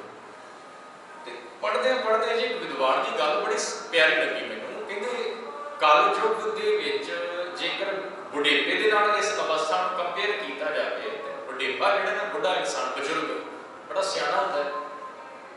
ਉਹ ਕਹਿੰਦਾ ਤੁਸੀਂ ਦੁਨੀਆ ਦੇ ਵਿੱਚ ਵੈਸੇ ਕੱਲੀ ਇੰਡੀਆ ਦੀ ਗੱਲ ਕਰਦਾ, ਹਿੰਦੁਸਤਾਨ ਦੀ ਗੱਲ ਕਰਦਾ, ਕਹਿੰਦਾ ਹਿੰਦੁਸਤਾਨ ਦੇ ਵਿੱਚ ਤੁਸੀਂ ਨਜ਼ਰ ਮਾਰ ਕੇ ਦੇਖੋ 97% ਜਿਹੜੇ ਪੋਲੀਟੀਸ਼ੀਅਨ ਨੇ ਨਾ ਉਹ ਬੁੱਢੇ ਤੁਹਾਨੂੰ ਮਿਲਣਗੇ, 97% ਬੁੱਢੇ ਤੁਹਾਨੂੰ ਪੋਲੀਟੀਸ਼ੀਅਨ ਮਿਲਣਗੇ। ਕਿਉਂ? ਕੁਝ ਰੀਜ਼ਨ ਨੇ, ਕਹਿੰਦੇ ਇੱਕ ਤੇ ਉਹ ਸਿਆਣਪ, ਉਹਨਾਂ ਨੂੰ ਤਜਰਬਾ, ਤੇ ਦੂਜਾ ਚਲਾਕ ਬੜੇ ਕਿਉਂਕਿ ਜ਼ਿੰਦਗੀ ਨੂੰ ਉਹਨਾਂ ਨੇ ਹੰਢਾਇਆ ਹੈ। ਨੌਜਵਾਨ ਦੇ ਕੋਲ ਤਾਕਤ ਹੈ ਪਰ ਉਹਨਾਂ ਐਕਸਪੀਰੀਅੰਸ ਨਹੀਂ ਹੈ, ਤੇ ਬੁੱਢੇ ਜਿਹੜੇ ਨੇ ਉਹ ਨੌਜਵਾਨਾਂ ਦੀ ਤਾਕਤ ਨੂੰ ਆਪਣੇ ਬੈਨੀਫਿਟ ਦੇ ਲਈ ਯੂਜ਼ ਕਰਦੇ ਨੇ। ਇਸ ਕਰਕੇ ਜ਼ਿਆਦਾਤਰ ਜਿਹੜੇ ਪੋਲੀਟੀਸ਼ੀਅਨ ਨੇ ਉਹ ਬੁੱਢੇ ਹੀ ਤੁਹਾਨੂੰ ਮਿਲਣਗੇ, ਨੌਜਵਾਨ ਬਹੁਤ ਘੱਟ ਮਿਲਣਗੇ। ਤੇ ਕਹਿੰਦੇ ਇਹ ਕਲਯੁਗ ਦੇ ਵਿੱਚ ਗੁਰੂ ਨਾਨਕ ਸਾਹਿਬ ਆਉਂਦੇ ਨੇ, ਕਲਯੁਗ ਦੇ ਸਮੇਂ ਦੇ ਵਿੱਚ ਗੁਰੂ ਨਾਨਕ ਸਾਹਿਬ ਆਉਂਦੇ ਨੇ, ਤੇ ਇਸ ਕਲਯੁਗ ਨੂੰ ਆਪਾਂ ਬੁੱਢਾ ਯੁੱਗ ਕਹਿ ਸਕਦੇ ਹਾਂ। ਰੀਜ਼ਨ ਕਹਿੰਦੇ ਇੱਥੋਂ ਦੇ ਲੋਕ ਇਸ ਸਮੇਂ ਦੇ ਵਿੱਚ ਲੋਕ ਬੜੇ ਸਿਆਣੇ ਹੋ ਗਏ। ਵੈਸੇ ਕਹਿ ਦਿੰਦੇ ਨੇ ਜੀ ਕਲਯੁਗ ਦੇ ਵਿੱਚ ਬੜਾ ਮਾੜਾ ਸਮਾਂ ਜੀ ਕਲਯੁਗ, ਕਿਸੇ ਨੇ ਕੁਝ ਗਲਤ ਕਰ ਦਿੱਤਾ ਤੇ ਆਮ ਹੀ ਸਾਡੀ ਜ਼ੁਬਾਨ ਤੋਂ ਨਿਕਲਦਾ ਕਿ ਕਲਯੁਗ ਆ ਗਿਆ ਜੀ, ਇਹ ਕਲਯੁਗ ਦਾ ਸਮਾਂ ਹੈ ਤਾਂ ਕਰਕੇ। ਪਰ ਕਹਿੰਦੇ ਨਹੀਂ, ਇਹ ਸਮਾਂ ਬੜਾ ਵਧੀਆ, ਬੜਾ ਗਿਆਨ ਹੈ ਇਸ ਸਮੇਂ ਦੇ ਵਿੱਚ। ਜਿਹੜੀਆਂ ਕਾਲਜਸ ਜਾਂ ਯੂਨੀਵਰਸਿਟੀ ਇਸ ਟਾਈਮ ਤੇ ਨੇ, ਪਹਿਲਾਂ ਥੋੜੀ ਹੋਇਆ ਕਰਦੀਆਂ ਸੀ ਇੰਨੀਆਂ। ਹਰ ਸ਼ਹਿਰ ਦੇ ਵਿੱਚ ਤੁਸੀਂ ਦੇਖੋ ਕਾਲਜ ਨੇ, ਯੂਨੀਵਰਸਿਟੀਜ਼ ਨੇ, ਨਵੇਂ ਸੈਂਟਰਸ ਖੁੱਲ੍ਹੇ ਹੋਏ ਨੇ, ਪੜ੍ਹਾਈ ਦਾ ਬੜਾ ਜ਼ੋਰ ਲੱਗਦਾ ਪਿਆ, ਸਾਇੰਸ ਬੜੀ ਐਡਵਾਂਸ ਹੁੰਦੀ ਪਈ ਹੈ, ਇਹਦਾ ਮਤਲਬ ਗਿਆਨ ਹੈ ਇਸ ਸਮੇਂ ਦੇ ਵਿੱਚ। ਪਰ ਪ੍ਰੋਬਲਮ ਇਹ ਆ ਗਈ ਕਿ ਸੰਸਾਰ ਦਾ ਗਿਆਨ ਤੇ ਵੱਧ ਗਿਆ, ਨਿਰੰਕਾਰ ਦਾ ਗਿਆਨ ਘਟ ਗਿਆ, ਤਾਂ ਕਰਕੇ ਹਰ ਗੱਲ ਦੇ ਕੁਐਸਚਨ ਮਾਰਕ ਆ ਗਏ। ਇੱਥੇ ਪ੍ਰੋਬਲਮ ਥੋੜੀ ਜਿਹੀ ਖੜੀ ਹੋਈ। ਇਹ ਗਿਆਨ ਨੇ ਇਨਸਾਨ ਨੂੰ ਥੋੜਾ ਜਿਹਾ ਮਟੀਰੀਅਲਿਸਟਿਕ ਬਣਾ ਦਿੱਤਾ ਹੈ, ਹੋਰ ਕੁਛ ਨਹੀਂ। ਸੋਚ ਦੇ ਵਿੱਚ ਥੋੜਾ ਜਿਹਾ ਚੇਂਜ ਆ ਗਿਆ। ਦੁਆਪਰ ਤ੍ਰੇਤੇ ਸਤਯੁਗ ਵਾਲੀ ਸੋਚ ਨਹੀਂ ਰਹੀ, ਸੋਚ ਇਹ ਰਹਿ ਗਈ ਹੈ ਕਿ ਮੈਂ ਅੱਗੇ ਵਧਣਾ ਹੈ, ਤੇ ਅੱਗੇ ਵਧਣ ਦੇ ਲਈ ਭਾਵੇਂ ਕਿਸੇ ਦਾ ਨੁਕਸਾਨ ਹੋਵੇ ਮੈਨੂੰ ਕੋਈ ਫਰਕ ਨਹੀਂ ਪੈਂਦਾ, ਮੈਂ ਅੱਗੇ ਵਧਣਾ, ਇੰਨਾ ਕੁ ਫਰਕ ਪੈ ਗਿਆ। ਸੋਚ ਚੇਂਜ ਹੋ ਗਈ, ਇਹਨੂੰ ਕਲਯੁਗ ਦਾ ਨਾਂ ਦੇ ਦਿੱਤਾ ਗਿਆ। ਸੋ ਭਾਈ ਸਾਹਿਬ ਜੀ ਕਹਿੰਦੇ ਨੇ ਕਿ 4 ਯੁੱਗ ਸਾਜ ਦਿੱਤੇ ਗਏ, 4 ਯੁੱਗ ਸਾਜਣ ਤੋਂ ਬਾਅਦ ਫਿਰ 4 ਵਰਨ ਕ੍ਰੀਏਟ ਕਰ ਦਿੱਤੇ ਗਏ, 4 ਵਰਨ ਖੱਤਰੀ, ਬ੍ਰਾਹਮਣ, ਸ਼ੂਦਰ ਤੇ ਵੈਸ਼। ਉਸ ਤੋਂ ਬਾਅਦ ਕਹਿੰਦੇ ਨੇ ਫਿਰ 4 ਵਰਨ, ਚਾਰੋਂ ਕੇ ਰਾਜੇ, 4 ਦੇਵਤਿਆਂ ਨੂੰ ਨਾਲ ਡਿਵਾਈਡ ਕਰ ਦਿੱਤਾ ਗਿਆ। ਸਤਯੁਗ ਦੇ ਵਿੱਚ ਜਿਵੇਂ ਜ਼ਿਕਰ ਕੀਤਾ ਕਿ ਨਰਸਿਮਾ, ਹਾਂਜੀ ਨਰਸਿੰਘ, ਉਹ ਇਸ ਦੁਨੀਆ ਦੇ ਵਿੱਚ ਅਵਤਾਰ ਧਾਰਨ ਕਰਕੇ ਆਉਂਦੇ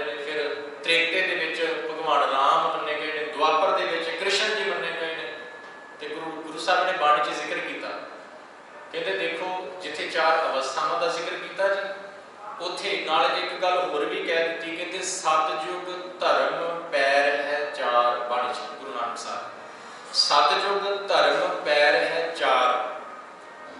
हुण वो समा जिहड़ा सी ना, उस समय दे विच कहते धर्म पूरा सी। जिवें कहते ने ना जपजी साहब च आपां पढ़दे हां कि धौल धर्म दया का पूत पढ़दे हां जी, एक पुराना विचार भी चलता सी ना आम लोगों के विच कि इस धरती नूं एक बलद ने अपने सिंगां दे उत्ते चुक्या है। ते गुरु नानक साहब ने कहा कि वो जिस बलद का तुसीं जिक्र करदे हो ना कि सिंगां ते चुक्या है, वो बलद कोई फिजिकल बलद नहीं है, वो धर्म रूपी बलद है। धौल धर्म, धौल का मतलब होता है बलद, ऑक्स, धौल धर्म दया का पूत, उस धर्म रूपी बलद ने इस धरती को टिकाया हुआ है। तो हुण इत्थे गुरु साहब कहते सतयुग धर्म पैर है 4, धर्म रूपी बलद के 4 पैर ने सतयुग दे विच पूरा कंप्लीट है। पर जिवें समा बदलिया इंसान की सोच दे विच चेंज आया, होया कि त्रेता युग जिन्होंने कह दिता गया, उस त्रेते युग दे विच की होया जी, त्रेता एक कला है चुकी, इहदा कह लईए कि उस ऑक्स की एक लत कट्टी गई, कट्टी की गई, 3 चरण एक दुविधा सूकी, मेर तेर वाली भावना अंदर पैदा हो गई, दुविधा डुअलिटी आ गई अंदर त्रेते दे विच। जदों द्वापर आ गया जी, द्वापर दुविधा अति हुई, हुण 2 पैर चले गए द्वापर दे विच। ते जदों आ गया जी अपना कलयुग का समा आ गया, कहते हुण ते बड़ा ही औखा काम हो गया, इत्थे तां सारे ही पैर चले गए। ये तां हर पासे हनेर गर्दी छाई पई है जी, जिधर देखो उत्थे माड़े कर्म होंदे पए ने, लोग अपने बेनिफिट के लिए किसी को भी नुकसान पहुंचा सकते। अगे आप पढ़ांगे भाई साहब ने जिक्र किया, कहते स्त्री पुरखा दाम हित भावें आए कथाम जाई, इन्ने तो लोग गिर चुके हैं इस टाइम के विच कि वो पैसे की खातर कुछ भी कर सकते, कुछ भी, सिर्फ पैसा उन्होंने जिंदगी का मनोरथ बन गया। सो भाई साहब जी कहते हुण की है कि इंसान को 4 कैटेगरीज के विच वंड दिता गया जी, ब्राह्मण, क्षत्री, वैश्य ते शूद्र। इन 4 के काम भी अलग अलग इन्होंने वंड दिते गए, ते जुग जुग एको वर्ण विराजे, भावें कि 4 युगां दे विच समय नूं वंड दिता गया, 4 वर्णां दे विच इंसानां नूं वंड दिता गया, पर उहदे बावजूद भी वो परमात्मा जिहड़ा है ना, हर एक समय दे विच आप ही सारिਆਂ दे विच वसदा पिया। सतयुग दे विच भी वही सी, त्रेते दे विच भी वही सी, द्वापर च भी वो, ते इस कलयुग दे विच भी वो परमात्मा आप ही सब कुछ करता पिया। ते इत्थे भाई साहब जी कहते सतयुग हंस अवतार धार, सोहम ब्रह्म ना दूजा पाजे। सतयुग दे विच हंसा अवतार, कहते ब्रह्मा के जिहड़े 4 पुत्र सी ना, ब्रह्मा के जिहड़े 4 पुत्र सी, उन्होंने सनकादिक कहा जाता। उन्होंने वैसे 4 के नाम ने जी, सनक, सनंदन, सनातन ते संत कुमार, यह 4 ब्रह्मा के पुत्र। बड़े विद्वान जी भी मन्ने गए हैं 4 ब्रह्मा की तरह। ये चारों ही बड़ी बड़ी एक अजीब जी घटना पढ़ने को मिलती है हिंदू धर्म के विचों। कहते ये 4 ही ब्रह्मा जी के कोल बैठ के तत्त ज्ञान दी गल्लां करते पे, परमात्मा दी गल्लां करते पे, तो कुछ ऐसा कोई सवाल कर दिता इन्होंने ब्रह्मा को, जिहदा जवाब उहदे कोल नहीं सी, ब्रह्मा दे कोल जवाब नहीं सी। हुण जदों उत्थे अटक गया ना ब्रह्मा जवाब देण तो, तो फिर उन्होंने विष्णु जी जिन्हां तो वो पैदा होया सी, नेवल तो मैं जिक्र किया, उन्होंने आराध्य याद किया, तो फिर कहते विष्णु जी हंस अवतार धारण करके आउंदे ने ते उन्हां दे तत्त ज्ञान का उन्होंने जवाब दिंदे ने। इसे करके इत्थे भाई साहब ने जिक्र किया सतयुग हंस अवतार धार, हंस अवतार, हंस मतलब स्वान, स्वान हंस अवतार धर के इस दुनिया के विच आए। उन्होंने ब्रह्मा के पुत्रां के सवालों के जवाब दे के उन्होंने सैटिस्फाई किया। ते उस युग के विच होर की सी, कहते सोहम ब्रह्म ना दूजा पाजे, एक ही परमात्मा की विचार सी, दूजा कोई पखंड नहीं सी कीता, इक्को ही परमात्मा की विचार सारे पासे फैलती सी, सारे ही जिवें मन्निया गया कि धर्मी सी उस टाइम ते, पर जदों उस युग बारे पढ़ीदा है तो लगता नहीं कि सारे धर्मी सी, कुछ अधर्मी लोग भी उस टाइम पे सी। हाँ जी, सो पखंड कोई नहीं सी, सारे परमात्मा की बंदगी करते सी उस टाइम पे। एक वो ब्रह्म बखानी है मोह माया के बेमुहताजे। की कहते हैं जी उस युग बारे होर सतयुग बारे के इको परमात्मा की पूजा इको परमात्मा की भगती लोग करते सी ते लोकां दे विच मोह माया नहीं सी, मोह माया नहीं सी, अटैचमेंट नहीं सी पदार्थां दे नाल, माया दे नाल। वो डिटैच सी, मिल गया कुछ खा लिया, जो सी जो कमाया, जो थोड़ी बहुती उन्होंने मेहनत की ਉਹਦੇ ਵਿੱਚ ਹੀ ਉਹ ਸੈਟੀਸਫਾਈ ਸੀ, ਉਹਨਾਂ ਨੂੰ ਕੋਈ ਬਹੁਤਾ ਲਾਲਚ ਨਹੀਂ ਸੀ। ਮੋਹ ਮਾਇਆ ਤੇ ਬੇਮੁਹਤਾਜੇ। ਅੱਗੇ ਕਹਿੰਦੇ ਨੇ ਕਰਨ ਤਪੱਸਿਆ ਬਨ ਵਿਖੈ ਵਕਤ ਗੁਜ਼ਾਰਨ ਪਿੰਨੀ ਸਾਰ। ਤਪੱਸਿਆ ਜੰਗਲਾਂ ਵਿੱਚ ਜਾ ਕੇ ਤਪੱਸਿਆ ਕਰਨੀ ਤੇ ਆਪਣੇ ਪੇਟ ਦੀ ਪੂਰਤੀ ਵਾਸਤੇ ਪਿੰਨੀ ਸਾਗੇ।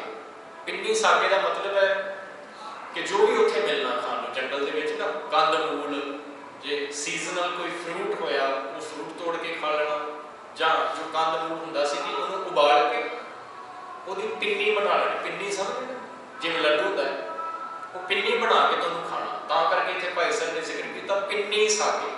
ਸਾਗ ਵਗੈਰਾ ਹਰੀਆਂ ਸਬਜ਼ੀਆਂ ਕਹਿ ਲਈਏ ਜੀ ਆਪਾਂ ਸਮਝਣ ਦੇ ਲਈ, ਜੋ ਕੁਝ ਜੰਗਲ ਦੇ ਵਿੱਚ ਸੀ ਉਹੀ ਉੱਥੋਂ ਉਹਨਾਂ ਨੇ ਖਾਣਾ ਤੇ ਉਹਦੇ ਨਾਲ ਹੀ ਆਪਣੇ ਪੇਟ ਦੀ ਪੂਰਤੀ ਕਰਨੀ ਤੇ ਤਪੱਸਿਆ ਬੰਦਗੀ ਪਰਮਾਤਮਾ ਦੀ ਉਹਨਾਂ ਨੇ ਕਰਦੇ ਰਹਿਣਾ। ਲੱਖ ਵਰਿਆਂ ਦੀ ਆਰਜਾ ਕੋਠੇ ਕੋਟ ਨਾ ਮੰਦਰ ਸਾਹਿਬ।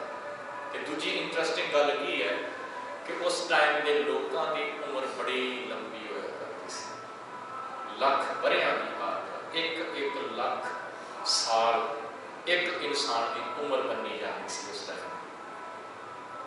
बड़ी लंबी उम्र है, लख वरियां दी आरजा। इन्नी लंबी उम्र होने के बावजूद भी कोठे कोट ना मंदिर सन। उन्होंने कोई ये नहीं सी कि मैं बड़ा बड़ा घर बना लवां, ਉਹਦੇ ਵਿੱਚ ਰਵਾਂ, ਮੇਰੀ एडी लंबी उम्र है तो मैं ਉਹਦੇ ਵਿੱਚ ही अपनी जिंदगी बतीत करा, सोहना बनावां। नहीं, वो जंगलों के ਵਿੱਚ ही इदां ही उन्होंने रहना ते छोटे मोटे घर बना के इदां ही उन्होंने वक्त गुजारना। एक बाणी पढ़ोगे तो तुसीं ते भगत नामदेव जी का एक शब्द पढ़न को मिलेगा। ਉੱਥੇ ਉਹਨਾਂ ਨੇ ਇੱਕ ਰਿਸ਼ੀ ਦਾ ਜ਼ਿਕਰ ਕੀਤਾ, ਮਾਰਕੰਡਾ ਰਿਸ਼ੀ।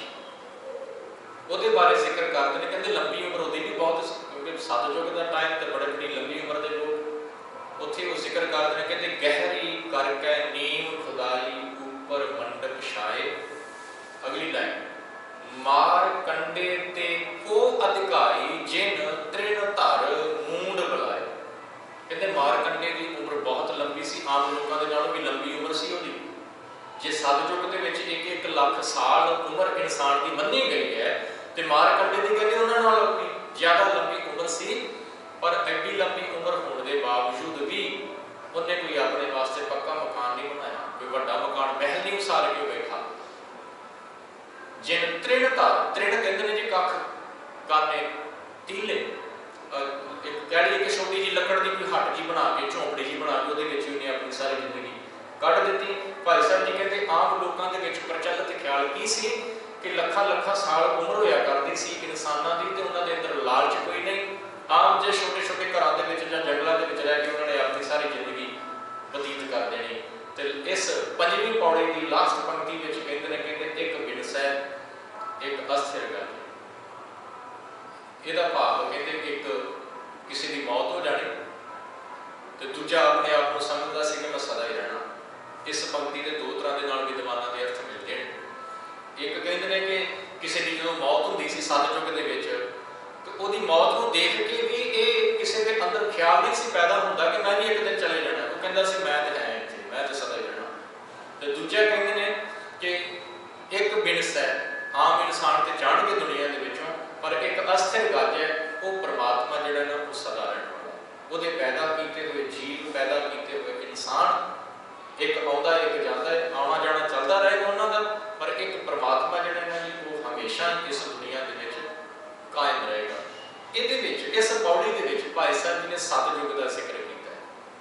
पहला ये दस दिता कि 4 युग ने, 4 युग दसन तो बाद उन्होंने 7 युग का जिक्र किया कि की हुंदा सी उस टाइम ते आम लोगों के ख्याल के अनुसार। तो हुण जिहड़ी 6वीं पौड़ी है, इस 6वीं पौड़ी दे विच कहंदे ने त्रेते छतरी रूप धर सूरज बंसी वड़ अवतारा। जे तुहानूं याद होवे ते मेरे ख्याल याद होएगा, मैं तुहानूं रिमाइंड कराना, इस तो पहली पौड़ी दे अवतार धार। परमात्मा हंस अवतार के रूप के आए सतयुग च। हुण जो त्रेता युग आ गया, इस युग के त्रेते छत्री रूप धार, छत्री रूप धार। परमात्मा एक छत्री के रूप के इस दुनिया से आता है। छत्री कौन है जी? सूरज बरसी वड अवतार। सूरज की कुल के विचों, वैसे थोड़ा जिहा आपां इत्थे विचारीए, सूरज तो एक प्लैनेट है, सूरज एक प्लैनेट है, पर भगवान राम को सूरज की वंश के विचों मन्निया गया। भगवान राम को सूरज की वंश के विचों मन्निया गया है कि भगवान राम का जन्म जिहड़ा है वो सूरज वंश के विच होया। इहदा मतलब कि सूरज का भी परिवार सी, उस परिवार के विचों भगवान राम पैदा होंदे ने। ते इसे करके इत्थे वर्ड भाई साहब ने यूज कीते ने सूरज वंशी। सूरज वंश के विच वड अवतारा, त्रेते दे विच भगवान राम वड्डे अवतार मन्ने गए, वड्डे अवतार मन्ने गए। होया कि कहते 9 हिस्से गई आरजा, माया मोह अहंकार पसारा। त्रेते दे विच क्योंकि इंसान की सोच चेंज हो गई, चलो इनू इदां कह लईए कि युग चेंज हो गया। तो युग चेंज होने के नाल फर्क की पै गया कि 9 हिस्से गई आरजा। बाणी के विचों बचना पढ़िए, त्रेतै धर्म कला एक चुकी। वो जिस बल्द दे, जिस धर्म रूपी बल्द के पैर 4 सन, उन्हां विचों एक चला गया। तो हुण उम्र भी घट गई है। पहला लाख साल उम्र होंदी सी, 9 हिस्से, 9 हिस्से चली गई है। मतलब 90,000 उम्र जी है वो खत्म हो गई। सिर्फ 10,000 उम्र रह गई, 10,000 साल उम्र त्रेते दे विच। 9 हिस्से गई आरजा, माया मोह अहंकार पसारा। उत्थे की सी? सतयुग दे विच भगती बंदगी, वक्त गुजारन पिन्नी सागी, जंगल के विच बैठ के तपस्या करनी, राम राम जपना। राम राम का मतलब रब का नाम जपना, तो जो मिलना उतों खा लेना। तो हुण की होया? त्रेते दे विच 10,000 साल की उम्र रह गई है, तो माया मोह अहंकार पसारा, खौमे भी आ गई है, माया का मोह भी आ गया, अटैचमेंट भी थोड़ी जी बढ़ गई है। अगे की कहते हैं जी? कहते द्वापर जादव वेशकार, जुग जुग औद घटै आचार। द्वापर दे विच जादव वंश, जादव वंश दे विच भगवान कृष्ण का जन्म। जादव एक वंश है जिन्होंने जद्दू भी कहा गया। जद्दू की कुल के विचों जादव, जद्दू तो ही जिहड़ी यादव कुल वो स्टार्ट होती है, तो उन्होंने कुल के विचों भगवान कृष्ण का जन्म होता है। तो द्वापर दे विच कहंदे हुण उम्र होर ज़्यादा घट गई है। त्रेते दे विच 10,000 सी, हुण केवल 1,000 साल उम्र इंसानां दी बाकी रह गई है। जिथे उम्र घटी है उत्थे नाल नाल इंसानां दे जीवन दे विचों धर्म कर्म दीयां गल्लां ऑलमोस्ट खत्म ने। आचरण कोई उच्चा नहीं रह गया, करैक्टर कोई चंगा नहीं रह गया, करैक्टर कोई चंगा नहीं रह गया। विकारां ने इंसान के अंदर आण के जगह मान ली। जुग जुग औद घटै आचारा, कहते ऋग वेद मह ब्रह्मकृत पूर्व मुख शुभ कर्म विचार। जुगां दे विच जिथे वर्ण क्रिएट किए जाते हैं, उत्थे हर एक युग के नाल बाद विच हर एक युग के नाल एक वेद नूं अटैच कर दिता जाता है। हुण ऋग्वेद की कहता है? ऋग्वेद के विच की सी? कहते ऋग्वेद में ब्रह्मकृत पूर्व मुख शुभ कर्म विचार। जिहड़े ब्राह्मण ने बड़ी उच्ची कुल वाले, जिन्हां दा कर्म जिहड़ा बेसिक जिन्हां दा काम वो यही सी कि धार्मिक पुस्तकां धार्मिक ग्रंथ पढ़ने, आम लोगों की धार्मिक तौर पर अगवाई करनी। उन्होंने जदों इन्हां वेदां नूं पढ़िया तो ऋग्वेद के विचों जो उन्होंने मिलिया वो उन्होंने आम लोगों के विच फेमस कर दिता। की कीता जी? कि पूर्व मुख शुभ कर्म विचार, पूर्व वाल मुँह करके, ईस्ट वाल मुँह करके ते उन्होंने कर्म करने, चंगे कर्म करने शुरू कर दिते। परमात्मा की बंदगी करनी शुरू कर दी। तो शायद पता हो गुरु नानक साहब के जीवन के विचों आपां घटना भी पढ़ते हैं कि जदों सवेर होंदी है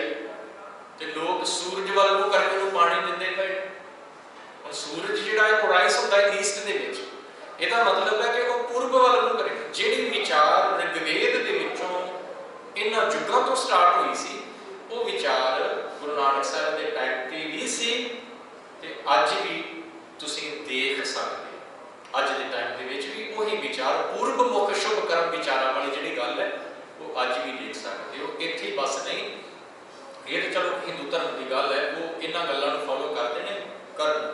ਮੈਨੂੰ ਉਹਨਾਂ ਦੇ ਨਾਲ ਕੋਈ ਉਹ ਨਹੀਂ ਹੈ ਕਿ ਕਿਉਂ ਕਰਦੇ ਨੇ, ਉਹਨਾਂ ਦਾ ਧਰਮ ਅਲਾਓ ਕਰਦਾ ਹੈ, ਬਿਲਕੁਲ ਕਰਨ, ਸਾਨੂੰ ਉਹਨਾਂ ਦੇ ਉੱਤੇ ਕੋਈ ਸ਼ੱਕ ਨਹੀਂ ਜਾਂ ਕੋਈ ਉਹਨਾਂ ਦੇ ਉੱਤੇ ਸਵਾਲ ਨਹੀਂ। ਪਰ ਜਦੋਂ ਆਪਣੇ ਵੱਲ ਝਾਤੀ ਮਾਰੀ ਦੀ ਹੈ ਨਾ ਥੋੜੀ ਜਿਹੀ, ਤੇ ਉਦੋਂ ਦੁੱਖ ਲੱਗਦਾ ਹੈ ਕਿ ਗੁਰੂ ਨਾਨਕ ਸਾਹਿਬ ਬਾਣੀ ਦੇ ਵਿੱਚ ਸਾਨੂੰ ਕੁਝ ਹੋਰ ਕਹਿੰਦੇ ਪਏ ਨੇ ਤੇ ਅਸੀਂ ਕੁਝ ਹੋਰ ਕਰਦੇ ਪਏ ਹਾਂ। ਆ ਜਿਹੜੀ ਪੂਰਬ ਵੱਲ ਮੁੱਖ ਕਰਨ ਵਾਲੀ ਗੱਲ ਹੈ ਨਾ, ਵੈਸੇ ਦਿਸ਼ਾਵਾਂ ਵੀ ਵੰਡੀਆਂ ਜਾਂਦੀਆਂ ਨੇ, ਅੱਗੇ ਆਪਾਂ ਪੜਾਂਗੇ, ਕਹਿੰਦੇ ਦਿਸ਼ਾਵਾਂ ਵੀ ਵੰਡੀਆਂ ਗਈਆਂ। ਕਿਸੇ ਨੇ ਕਹਿ ਦਿੱਤਾ ਪੂਰਬ ਵੱਲ, ਕੋਈ ਦੱਖਣ ਵੱਲ, ਕੋਈ ਪੱਛਮ ਵੱਲ। ਦਿਸ਼ਾਵਾਂ ਹੀ ਇਕੱਲੀਆਂ ਨਹੀਂ, ਰੰਗ ਵੀ ਵੰਡੇ। ਰੰਗ ਹੀ ਨਹੀਂ, ਤੁਸੀਂ ਹੋਰ ਡਿਟੇਲ ਦੇ ਵਿੱਚ ਜਾਓਗੇ, ਤੁਹਾਨੂੰ ਪਤਾ ਨਾ ਹਿੰਦੂ ਵੀਰ ਜਨੇਊ ਪਹਿਨਦੇ ਨੇ, ਉਹ ਜਨੇਊ ਵੀ ਹਰ ਇੱਕ ਵਰਨ ਦਾ ਡਿਫਰੈਂਟ ਹੈ। ਬ੍ਰਾਹਮਣ ਦਾ ਜਨੇਊ ਡਿਫਰੈਂਟ ਹੈ, ਛਤਰੀ ਦਾ ਡਿਫਰੈਂਟ ਹੈ, ਉਹਦਾ ਕੀ ਕਹਿੰਦੇ ਵੈਸ਼ ਦਾ ਡਿਫਰੈਂਟ ਹੈ, ਸ਼ੂਦਰ ਦੇ ਪਾ ਨਹੀਂ ਸਕਦਾ। ਜਨੇਊ ਪਹਿਨਣ ਦਾ ਟਾਈਮ, ਸੀਜ਼ਨ ਉਹ ਵੀ ਵੱਖਰਾ ਵੱਖਰਾ। ਬ੍ਰਾਹਮਣ ਵੱਖਰੇ ਸੀਜ਼ਨ ਦੇ ਵਿੱਚ ਪਹਿਨੇਗਾ, ਵੈਸ਼ ਵੱਖਰੇ ਸੀਜ਼ਨ ਦੇ ਵਿੱਚ ਪਹਿਨੇਗਾ, ਤੇ ਜਿਹੜਾ ਛਤਰੀ ਹੈ ਉਹ ਵੱਖਰੇ ਸੀਜ਼ਨ ਦੇ ਵਿੱਚ ਪਹਿਨੇਗਾ। ਇੱਕੋ ਸੀਜ਼ਨ ਦੇ ਵਿੱਚ ਉਹ ਇਹ ਸਭ ਕੁਝ ਨਹੀਂ ਕਰ ਸਕਦਾ। ਸੋ ਰਿਗਵੇਦ ਕੀ ਕਹਿ ਰਿਹਾ ਹੈ ਕਿ ਲੋਕ ਉਸ ਟਾਈਮ ਤੇ ਪੂਰਬ ਵੱਲ ਮੁੱਖ ਕਰਕੇ ਉਹਨਾਂ ਨੇ ਸ਼ੁਭ ਕਰਮ ਕਰਨੇ ਸ਼ੁਰੂ ਕਰ ਦਿੱਤੇ। ਤੇ ਅੱਜ ਅਸੀਂ ਕੀ ਦੇਖਦੇ ਹਾਂ, ਬੜਾ ਫੇਮਸ ਹੋ ਚੁੱਕਾ ਹੈ ਜੀ, ਕਿ ਕਹਿ ਦਿੱਤਾ ਜਾਂਦਾ ਹੈ ਕਿ ਤੁਹਾਡੇ ਘਰ ਦੀ ਦਿਸ਼ਾ ਠੀਕ ਨਹੀਂ। ਦਿਸ਼ਾ ਕੀ ਕਹਿੰਦੇ ਨੇ ਜੀ, ਵਾਸਤੂ ਸ਼ਾਸਤਰ ਜਿਹਨੂੰ ਕਿਹਾ ਜਾਂਦਾ ਹੈ ਨਾ, ਤਾਂ ਜਿਨ੍ਹਾਂ ਦਾ ਧਰਮ ਅਲਾਓ ਕਰਦਾ ਹੈ ਉਹ ਇਹਨੂੰ ਫੋਲੋ ਕਰਨ, ਕੋਈ ਪ੍ਰੋਬਲਮ ਨਹੀਂ ਹੈ। ਪਰ ਬਾਬੇ ਨਾਨਕ ਦੀ ਵਿਚਾਰ ਐਸੀ ਹੈ ਹੀ ਨਹੀਂ। ਬਾਬਾ ਨਾਨਕ ਤੇ ਕਹਿੰਦੇ ਹਰ ਥਾਂ ਤੇ ਰੱਬ ਵਸਦਾ ਹੈ, ਗੱਲ ਹੀ ਕੋਈ ਨਹੀਂ, ਚਿੰਤਾ ਨਾ ਕਰ, ਕੋਈ ਨਾ ਚੱਕਰਾਂ 'ਚ ਨਾ ਪੈ। ਤੇ ਗੁਰੂ ਨਾਨਕ ਦੀ ਬਾਣੀ ਪੜ੍ਹਨ ਵਾਲਾ ਵੀ ਇਹਨਾਂ ਵਿਚਾਰਾਂ ਦੇ ਵਿੱਚ ਡੁੱਬ ਕੇ ਆਇਆ। ਇਹ ਕਹਿੰਦੇ ਪੈਣੇ ਕਿ ਉਹਨਾਂ ਨੇ ਮੰਨ ਲਿਆ ਕਿ ਪੂਰਬ ਵੱਲ ਰੱਬ ਹੈ ਜੀ, ਉਧਰ ਨੂੰ ਮੂੰਹ ਕਰਕੇ ਉਹਨਾਂ ਨੇ ਪੂਜਾ ਕਰਨੀ ਸ਼ੁਰੂ ਕਰ ਦਿੱਤੀ। ਉਸ ਤੋਂ ਬਾਅਦ ਕਹਿੰਦੇ ਨੇ ਖੱਤਰੀ ਥਾਪੇ ਜੁਜਰ ਵੇਦ ਦੱਖਣ ਮੁਖ ਪਉਦਾਨ ਦਾ ਤਾਰਾ। ਜਿਹੜੇ ਖੱਤਰੀ ਨੇ ਉਹ ਬ੍ਰਹਮ ਕਿਰਤ ਸੀ, ਜਿਹੜੇ ਬ੍ਰਾਹਮਣ ਨੇ ਉਹ ਪੂਰਬ ਵੱਲ ਮੁੱਖ ਕਰਕੇ ਉਹਨਾਂ ਨੇ ਸਭ ਕੁਝ ਕਰਨਾ ਸ਼ੁਰੂ ਕਰ ਦਿੱਤਾ। ਰਿਗਵੇਦ ਕਰਕੇ, ਰਿਗਵੇਦ ਬ੍ਰਾਹਮਣਾਂ ਦੇ ਨਾਲ ਅਟੈਚ ਹੋ ਗਿਆ, ਤੇ ਖੱਤਰੀ ਥਾਪੇ ਜੁਜਰ ਵੇਦ, ਜਜੁਰ ਵੇਦ ਜਿਹਨੂੰ ਕਿਹਾ ਜਾਂਦਾ ਹੈ ਜੀ, ਦੂਸਰਾ ਵੇਦ, ਇਹ ਅਟੈਚ ਕਰ ਦਿੱਤਾ ਗਿਆ ਖੱਤਰੀਆਂ ਦੇ ਨਾਲ। ਤੇ ਇਸ ਵੇਦ ਦੇ ਅਕੋਰਡਿੰਗਲੀ ਦੱਖਣ ਮੁਖ, ਸਾਊਥ ਵੱਲ ਮੂੰਹ ਕਰਕੇ ਵਰਦਾਨ ਦਾ ਤਾਰਾ, ਦਾਤੇ ਬਣ ਕੇ ਦਾਨ ਕਰਨ ਲੱਗੇ। ਜਿੰਨੇ ਵੀ ਧਰਮ ਦੇ ਕਾਰਜ ਨੇ, ਖੱਤਰੀ ਲੋਕ ਅਕੋਰਡਿੰਗ ਟੂ ਜਜੁਰ ਵੇਦ ਉਹ ਦੱਖਣ ਵੱਲ ਮੂੰਹ ਕਰਕੇ ਸਭ ਕੁਝ ਸ਼ੁਭ ਕਰਮ ਜਿਹੜੇ ਨੇ ਉਹ ਕਰਨੇ ਉਹਨਾਂ ਨੇ ਸ਼ੁਰੂ ਕਰ ਦਿੱਤੇ। ਵੈਸੋਂ ਥਾਪਿਆ ਸਾਹਮਣੇ ਪੱਛਮ ਮੁਖ ਕਰ ਸੀਸ ਨਿਵਾਰਾ। ਤੇ ਜਿਵੇਂ ਇਸਲਾਮ ਦੇ ਵਿੱਚ ਪੱਛਮ ਵੱਲ ਸੀਸ ਝੁਕਾਇਆ ਜਾਂਦਾ ਹੈ, ਬਿਲਕੁਲ ਉਸੇ ਤਰ੍ਹਾਂ ਜਿਹੜੇ ਵੈਸ਼ ਲੋਕ ਨੇ ਉਹ ਸਾਮ ਵੇਦ ਨੂੰ ਫੋਲੋ ਕਰਦੇ ਨੇ, ਤੇ ਸਾਮ ਵੇਦ ਦੇ ਅਕੋਰਡਿੰਗਲੀ ਉਹ ਪੱਛਮ ਵੱਲ ਮੂੰਹ ਕਰਕੇ ਜਿਹੜੇ ਵੀ ਧਰਮ ਵਾਲੇ ਕਰਮ ਨੇ ਜੀ ਉਹ ਕਰਦੇ ਨੇ ਸਭ ਕੁਝ। ਤੇ ਜਿਹੜਾ ਅੱਗੇ ਰੰਗਾਂ ਦਾ ਜ਼ਿਕਰ ਆ ਗਿਆ, ਕਿਉਂਕਿ ਜਿਹੜਾ ਚੌਥਾ ਵੇਦ ਹੈ ਜੀ ਅਥਰਵ ਵੇਦ, ਉਹ ਆਪਾਂ ਅੱਗੇ ਪੜਾਂਗੇ। ਉਹਦਾ ਸੰਬੰਧ ਕਲਯੁੱਗ ਦੇ ਨਾਲ ਜੋੜਿਆ ਗਿਆ, ਤੇ ਕਲਯੁੱਗ ਦਾ ਸੰਬੰਧ ਸ਼ੂਦਰਾਂ ਦੇ ਨਾਲ ਜੋੜਿਆ ਗਿਆ, ਤੇ ਸ਼ੂਦਰਾਂ ਨੂੰ ਅਥਰਵ ਵੇਦ ਦਿੱਤਾ ਗਿਆ। ਸੋ ਸਾਮ ਵੇਦ ਜਿਹੜਾ ਹੈ ਉਹਦੇ ਅਕੋਰਡਿੰਗਲੀ ਉਹ ਲੋਕ ਕੀ ਕਰਦੇ ਨੇ ਜੀ, ਪੱਛਮ ਵੱਲ ਨੂੰ ਕਰਕੇ ਸਾਰੇ ਧਾਰਮਿਕ ਕਰਮ ਉਹਨਾਂ ਨੇ ਕਰਨੇ ਸ਼ੁਰੂ ਕਰ ਦਿੱਤੇ। ਇੱਥੇ ਹੁਣ ਰੰਗ ਵੀ ਵੰਡ ਦਿੱਤੇ ਗਏ। ਰਿਗ ਨੀਲਾਂਬਰ ਜੁਜਰ ਪੀਤ ਸਵੇਤੰਬਰ ਕਰ ਸ਼ਿਆਮ ਸੁਧਾਰਾ। ਰਿਗਵੇਦ ਦੇ ਅਕੋਰਡਿੰਗਲੀ ਨੀਲੇ ਕੱਪੜੇ ਜਿਹੜੇ ਨੇ ਉਹ ਬ੍ਰਾਹਮਣ ਪਹਿਨੇਗਾ। ਜੁਜਰ ਪੀਤ, ਜੁਜਰ ਦੇ ਅਕੋਰਡਿੰਗਲੀ ਪੀਤ, ਪੀਤ ਦਾ ਮਤਲਬ ਪੀਲਾ, ਯੈਲੋ, ਯੈਲੋ ਕੱਪੜੇ। ਤੇ ਸਵੇਤਾਂਬਰ ਚਿੱਟੇ, ਸਾਮ ਦੇ ਅਕੋਰਡਿੰਗਲੀ ਚਿੱਟੇ ਕੱਪੜੇ ਜਿਹੜੇ ਨੇ ਉਹ ਵੈਸ਼ਾਂ ਦੇ ਲਈ ਰੱਖ ਦਿੱਤੇ ਗਏ, ਨਿਰਧਾਰਿਤ ਕਰ ਦਿੱਤੇ ਗਏ। ਤੇ ਸ਼ਿਆਮ ਸੁਧਾਰਾ ਦਾ ਮਤਲਬ ਹੈ ਕਿ ਇਹ ਵੱਖਰੇ ਵੱਖਰੇ ਰੰਗ ਦੇ ਕੱਪੜੇ ਪਹਿਨ ਕੇ ਆਪਣੇ ਆਪਣੇ ਵੇਦ ਦੇ ਅਕੋਰਡਿੰਗਲੀ ਧਾਰਮਿਕ ਕਰਮ ਇਹਨਾਂ ਲੋਕਾਂ ਨੇ ਇਹਨਾਂ ਤਿੰਨਾਂ ਯੁੱਗਾਂ ਦੇ ਵਿੱਚ ਕਰਨੇ ਸ਼ੁਰੂ ਕਰ ਦਿੱਤੇ। ਸਤਿਯੁਗ, ਤ੍ਰੇਤਾ ਤੇ ਦੁਆਪਰ। ਤੇ ਲਾਸਟ ਪੰਕਤੀ ਦੇ ਵਿੱਚ ਭਾਈ ਸਾਹਿਬ ਜੀ ਕਹਿੰਦੇ ਨੇ ਸਤਿਯੁਗ ਤ੍ਰੇਤਾ ਤ੍ਰੇਹ ਜੁਗੀ ਤ੍ਰੈ ਧਰਮ ਉਚਾਰਾ। ਇਹਨਾਂ ਤਿੰਨਾਂ ਯੁੱਗਾਂ ਦੇ ਵਿੱਚ, ਸਤਿਯੁਗ ਦੇ ਵਿੱਚ, ਤ੍ਰੇਤੇ ਦੇ ਵਿੱਚ ਤੇ ਦੁਆਪਰ ਦੇ ਵਿੱਚ ਤਿੰਨ ਤਰ੍ਹਾਂ ਦੇ ਧਰਮ ਪ੍ਰਚਲਿਤ ਹੋ ਗਏ। ਸਤਿਯੁਗ ਦੇ ਵਿੱਚ ਬੰਦਗੀ ਸੀ, ਜੁੜੇ ਹੋਏ ਸੀ ਰੱਬ ਦੇ ਨਾਲ। ਤ੍ਰੇਤੇ ਦੇ ਵਿੱਚ ਥੋੜਾ ਜਿਹਾ ਪ੍ਰਭਾਵ ਘਟ ਗਿਆ, ਮੋਹ ਮਾਇਆ ਦਾ ਪਸਾਰਾ ਪਸਰ ਗਿਆ। ਦੁਆਪਰ ਦੇ ਵਿੱਚ ਹੋਰ ਘਟ ਗਿਆ, ਆਚਰਣ ਵੀ ਚੰਗਾ ਨਾ ਰਿਹਾ, ਆਚਰਣ ਵੀ ਕੋਈ ਜਿਹੜਾ ਕਰੈਕਟਰ ਹੈ ਉਹ ਵੀ ਠੀਕ ਨਾ ਰਿਹਾ, ਉਹਦੇ ਵਿੱਚ ਵੀ ਬੜੇ ਉਤਰਾ ਚੜਾਅ ਆ ਗਏ। ਇੱਥੇ ਬਸ ਨਹੀਂ, ਦੁਆਪਰ ਦਾ ਜਿਹੜਾ ਭਗਵਾਨ ਕ੍ਰਿਸ਼ਨ ਨੂੰ ਮੰਨਿਆ ਗਿਆ ਨਾ ਕਿ ਰਾਜਾ, ਤੇ ਗੁਰੂ ਨਾਨਕ ਸਾਹਿਬ ਦੇ ਬਚਨ ਪੜ੍ਹੇ ਤੇ ਗੁਰੂ ਨਾਨਕ ਸਾਹਿਬ ਨੇ ਜਦੋਂ ਉਹ ਬਚਨ ਆਸਾ ਕੀ ਬਾਤ ਦੇ ਵਿੱਚ ਬਖਸ਼ਿਸ਼ ਕੀਤੇ ਨਾ, ਇਹਦਾ ਮਤਲਬ ਇਹ ਨਹੀਂ ਕਿ ਗੁਰੂ ਨਾਨਕ ਸਾਹਿਬ ਨੇ ਆਪਣੇ ਕੋਲੋਂ ਕੁਝ ਕਹਿ ਦਿੱਤਾ, ਨਹੀਂ। ਜੋ ਉਹਨਾਂ ਦੇ ਵਿੱਚ ਫੇਮਸ ਸੀ ਜਾਂ ਉਹਨਾਂ ਦੇ ਗ੍ਰੰਥਾਂ ਦੇ ਵਿੱਚ ਜੋ ਕੁਝ ਲਿਖਿਆ ਸੀ ਉਹਦਾ ਹੀ ਜ਼ਿਕਰ ਗੁਰੂ ਸਾਹਿਬ ਨੇ ਸਮਝਾਉਣ ਦੇ ਲਈ ਬਾਣੀ ਦੇ ਵਿੱਚ ਕੀਤਾ ਹੋਇਆ। ਆਸਾ ਕੀ ਬਾਤ ਦਾ ਸ਼ਲੋਕ ਹੈ, ਉਹਦੇ ਵਿੱਚ ਗੁਰੂ ਸਾਹਿਬ ਨੇ ਦੁਆਪਰ ਯੁੱਗ ਦੇ ਕ੍ਰਿਸ਼ਨ ਜੀ ਦਾ ਜ਼ਿਕਰ ਕਰਦਿਆਂ ਹੋਇਆਂ ਬੜੇ ਸਪਸ਼ਟ ਲਫ਼ਜ਼ਾਂ ਦੇ ਵਿੱਚ ਕਿਹਾ। ਜਦੋਂ ਜ਼ਿਕਰ ਚੱਲਦਾ ਨਾ ਕਿ ਦੁਆਪਰ ਦੇ ਵਿੱਚ ਆਚਰਣ ਚੰਗਾ ਨਾ ਰਿਹਾ, ਆਮ ਹੀ ਆਮ ਤੌਰ ਤੇ ਕਿਹਾ ਜਾਂਦਾ ਹੈ ਕਿ ਜਿਸ ਤਰ੍ਹਾਂ ਦਾ ਜਿਹਦਾ ਆਚਰਣ ਕੋਈ ਇਨਸਾਨ ਪੂਜਾ ਕਰਦਾ ਨਾ, ਜਿਸ ਤਰ੍ਹਾਂ ਦੇ ਦੇਵਤੇ ਦੀ, ਉਸੇ ਤਰ੍ਹਾਂ ਦੇ ਗੁਣ ਉਹਦੇ ਅੰਦਰ ਆ ਜਾਂਦੇ। ਬਾਣੀ ਦੇ ਵਿੱਚ ਐਸਾ ਇੱਕ ਬਚਨ ਵੀ ਤੁਸੀਂ ਪੜ੍ਹੋ ਕਿ ਜਿਸ ਤਰ੍ਹਾਂ ਦੀ ਤੁਸੀਂ ਪੂਜਾ ਕਰਦੇ ਹੋ ਉਸੇ ਤਰ੍ਹਾਂ ਦਾ ਤੁਹਾਡਾ ਜੀਵਨ ਹੋ ਜਾਏਗਾ। ਤੇ ਹੁਣ ਜਦੋਂ ਗੁਰੂ ਨਾਨਕ ਸਾਹਿਬ ਦਾ ਉਹ ਬਚਨ ਪੜ੍ਹੀਏ, ਉੱਥੇ ਕਹਿੰਦੇ ਨੇ, ਕਹਿੰਦੇ ਕ੍ਰਿਸ਼ਨ ਜੀ ਨੇ ਕੀ ਕੀਤਾ। ਕ੍ਰਿਸ਼ਨ ਜੀ ਦੀ ਇੱਕ ਸੀਨਾ ਜੀ ਕੀ ਬੋਲਦੇ ਨੇ, ਉਹਨਾਂ ਦੀਆਂ ਜਿਹੜੀਆਂ ਗੋਪੀਆਂ, ਉਹਨਾਂ ਗੋਪੀਆਂ ਦੇ ਵਿੱਚ ਇੱਕ ਗੋਪੀ ਸੀ ਚੰਦਰਭਾਮਾ।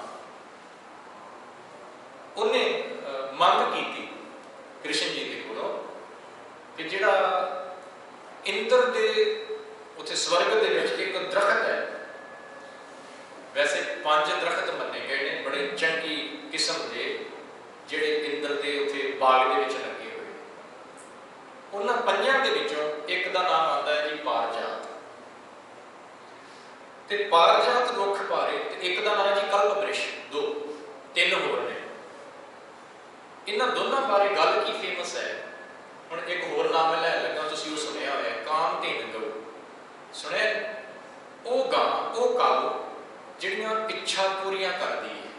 ਮੇਰੇ ਮਨ ਦੀ ਕੋਈ ਇੱਛਾ ਹੈ, ਉਸ ਇੱਛਾ ਨੂੰ ਪੂਰਾ ਕਰਨ ਦੇ ਲਈ ਮੈਂ ਪਾਰਜਾਤ ਜਾਂ ਕਲਪ ਬ੍ਰਿਸ਼ ਦੇ ਦਰਖਤ ਦੇ ਥੱਲੇ ਖੜਾ ਹੋ ਕੇ ਕਾਮਧੇਨ ਗਊ ਦੇ ਕੋਲੋਂ ਜੋ ਮੰਗਾਂਗਾ ਮੈਨੂੰ ਮਿਲੇਗਾ, ਜੋ ਮੰਗਾਂਗਾ ਮਿਲੇਗਾ।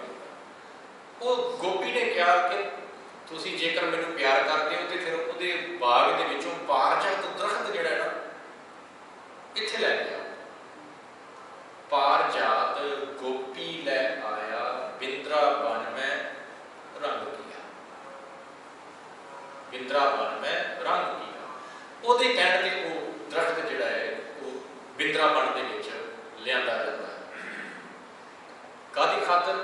ਇੱਕ ਗੋਪੀ ਦੀ ਖਾਤਰ। ਜਦੋਂ ਕਰੈਕਟਰ ਦੀ ਗੱਲ ਆਉਂਦੀ ਹੈ ਤੇ ਜਿਸ ਤਰ੍ਹਾਂ ਦੀ ਤੁਸੀਂ ਪੂਜਾ ਕਰੋਗੇ ਉਸੇ ਤਰ੍ਹਾਂ ਦੇ ਗੁਣ ਤੁਹਾਡੇ ਅੰਦਰ ਤੇ ਆਉਣੇ ਸੁਭਾਵਿਕ ਨੇ ਨਾ। ਹੁਣ ਜੇ ਪਰਮਾਤਮਾ ਦੀ ਤੁਸੀਂ ਪੂਜਾ ਕਰੋਗੇ ਤੇ ਗੁਰੂ ਨਾਨਕ ਸਾਹਿਬ ਕਹਿੰਦੇ ਤੁਹਾਡੇ ਅੰਦਰ ਗੁਣ ਆਉਣਗੇ। ਰੱਬ ਨੂੰ ਪੂਜੋਗੇ ਤੇ ਤੁਹਾਡੇ ਅੰਦਰ ਗੁਣ ਆਉਣਗੇ। ਕੈਸੇ ਗੁਣ ਆਉਣਗੇ? ਮੂਲ ਮੰਤਰ ਦੇ ਵਿੱਚ ਜਿਹੜੇ ਨੇ, ਜਦੋਂ ਆਪਾਂ ਪੜ੍ਹਦੇ ਹਾਂ ਇੱਕ ਓੰਕਾਰ ਸਤਿਨਾਮ ਕਰਤਾ ਪੁਰਖ ਨਿਰਭਉ ਨਿਰਵੈਰ, ਇਹ ਗੁਣ ਆਉਣਗੇ ਨਾ ਸਾਡੇ। ਪਰਮਾਤਮਾ ਨਿਰਭਉ ਹੈ, ਅਸੀਂ ਵੀ ਨਿਰਭਉ ਹੋ ਜਾਵਾਂਗੇ। ਉਹ ਨਿਰਵੈਰ ਹੈ, ਅਸੀਂ ਵੀ ਨਿਰਵੈਰ ਹੋ ਜਾਵਾਂਗੇ, ਕਿਉਂਕਿ ਅਸੀਂ ਉਹਦੀ ਪੂਜਾ ਕਰਦੇ ਪਏ ਹਾਂ ਜਿਹਦੇ ਅੰਦਰ ਆਲਰੇਡੀ ਇਹ ਗੁਣ ਮੌਜੂਦ ਨੇ। ਹਾਂਜੀ, ਤੇ ਜਦੋਂ ਫਿਰ ਪੂਜਾ ਹੀ ਉਸ ਤਰੀਕੇ ਦੇ ਨਾਲ ਕੀਤੀ ਜਾਵੇ ਜਿਸ ਤਰ੍ਹਾਂ ਦੀ ਪੂਜਾ ਹੈ ਉਸੇ ਤਰ੍ਹਾਂ ਦੇ ਸਾਡੇ ਅੰਦਰ ਗੁਣ ਆਉਣਗੇ। ਇਸੇ ਕਰਕੇ ਕਹਿੰਦੇ ਦੁਆਪਰ ਦੇ ਵਿੱਚ ਜਿਹੜਾ ਅਸਰ ਹੈ ਧਰਮ ਦਾ ਬਹੁਤ ਘਟ ਗਿਆ, ਆਚਰਣ ਵੀ ਕੋਈ ਚੰਗਾ ਨਾ ਰਹਿ ਗਿਆ। ਤ੍ਰੇਹ ਜੁਗੀ ਤ੍ਰੈ ਧਰਮ ਉਚਾਰਾ, ਤਿੰਨਾਂ ਯੁੱਗਾਂ ਦੇ ਵਿੱਚ 3 ਵੱਖ-ਵੱਖ ਤਰ੍ਹਾਂ ਦੇ ਧਰਮ ਜਿਹੜੇ ਨੇ ਨਾ ਜੀ ਉਹ ਪੜ੍ਹਨ ਜਾਂ ਸੁਣਨ ਉਹਨਾਂ ਦੇ ਧਰਮ ਦੇ ਵਿੱਚ ਮਿਲਦੇ ਨੇ। ਕਿ ਸਤਿਯੁਗ 'ਚ ਇਹ ਹੁੰਦਾ ਸੀ, ਤ੍ਰੇਤੇ ਦੇ ਵਿੱਚ ਇਹ ਹੁੰਦਾ ਸੀ, ਤੇ ਦੁਆਪਰ ਦੇ ਵਿੱਚ ਇਸ ਤਰ੍ਹਾਂ ਦੇ ਨਾਲ ਹੁੰਦਾ ਸੀ। ਤੇ ਜਦੋਂ ਕਲਯੁਗ ਦਾ ਜ਼ਿਕਰ ਆਏਗਾ ਉਹ ਆਪਾਂ ਅਗਲੀ ਕਲਾਸ ਦੇ ਵਿੱਚ ਵੈਸੇ ਵਿਚਾਰਾਂਗੇ, ਉਹਦਾ ਜ਼ਿਕਰ ਵੀ ਭਾਈ ਸਾਹਿਬ ਜੀ ਨੇ ਕੀਤਾ। ਹੁਣ ਜਦੋਂ ਬਾਣੀ ਦੇ ਵਿੱਚੋਂ ਆਪਾਂ ਪੜ੍ਹਾਂਗੇ, ਮੈਂ ਇੱਥੇ ਫਿਰ ਥੋੜ੍ਹਾ ਜਿਹਾ ਰਿਮਾਈਂਡ ਕਰਾ ਦਿਆਂ, ਕਲੀਅਰ ਕਰਦੇ ਹਾਂ ਕਿ ਗੁਰੂ ਸਾਹਿਬ ਨੇ ਇਹਨਾਂ ਯੁੱਗਾਂ ਨੂੰ समय के अकॉर्डिंगली प्रमाण नहीं किया। हाँ, जो इंसान के बिहेवियर के सोच के थिंकिंग के चेंज आता है, इस चेंज को गुरु साहब कहते हैं कि युग बदल गया। वैसे समय के नाल युग कोई नहीं बदलता। हम कहते हैं कल युग आएगा, कल युग खत्म होएगा, फिर सतयुग स्टार्ट हो जाएगा। पर गुरु साहब कहते हैं सृष्टि को क्रिएट करना, उन्होंने खत्म करना परमात्मा के अपने हाथ में। उन्हें ये नहीं देखना कि कदों कल युग की उम्र खत्म होएगी तो मैंने ये खत्म करके फिर दोबारा सारे, जो वो मर्जी हुई, उन्हें अपनी मर्जी देखनी है।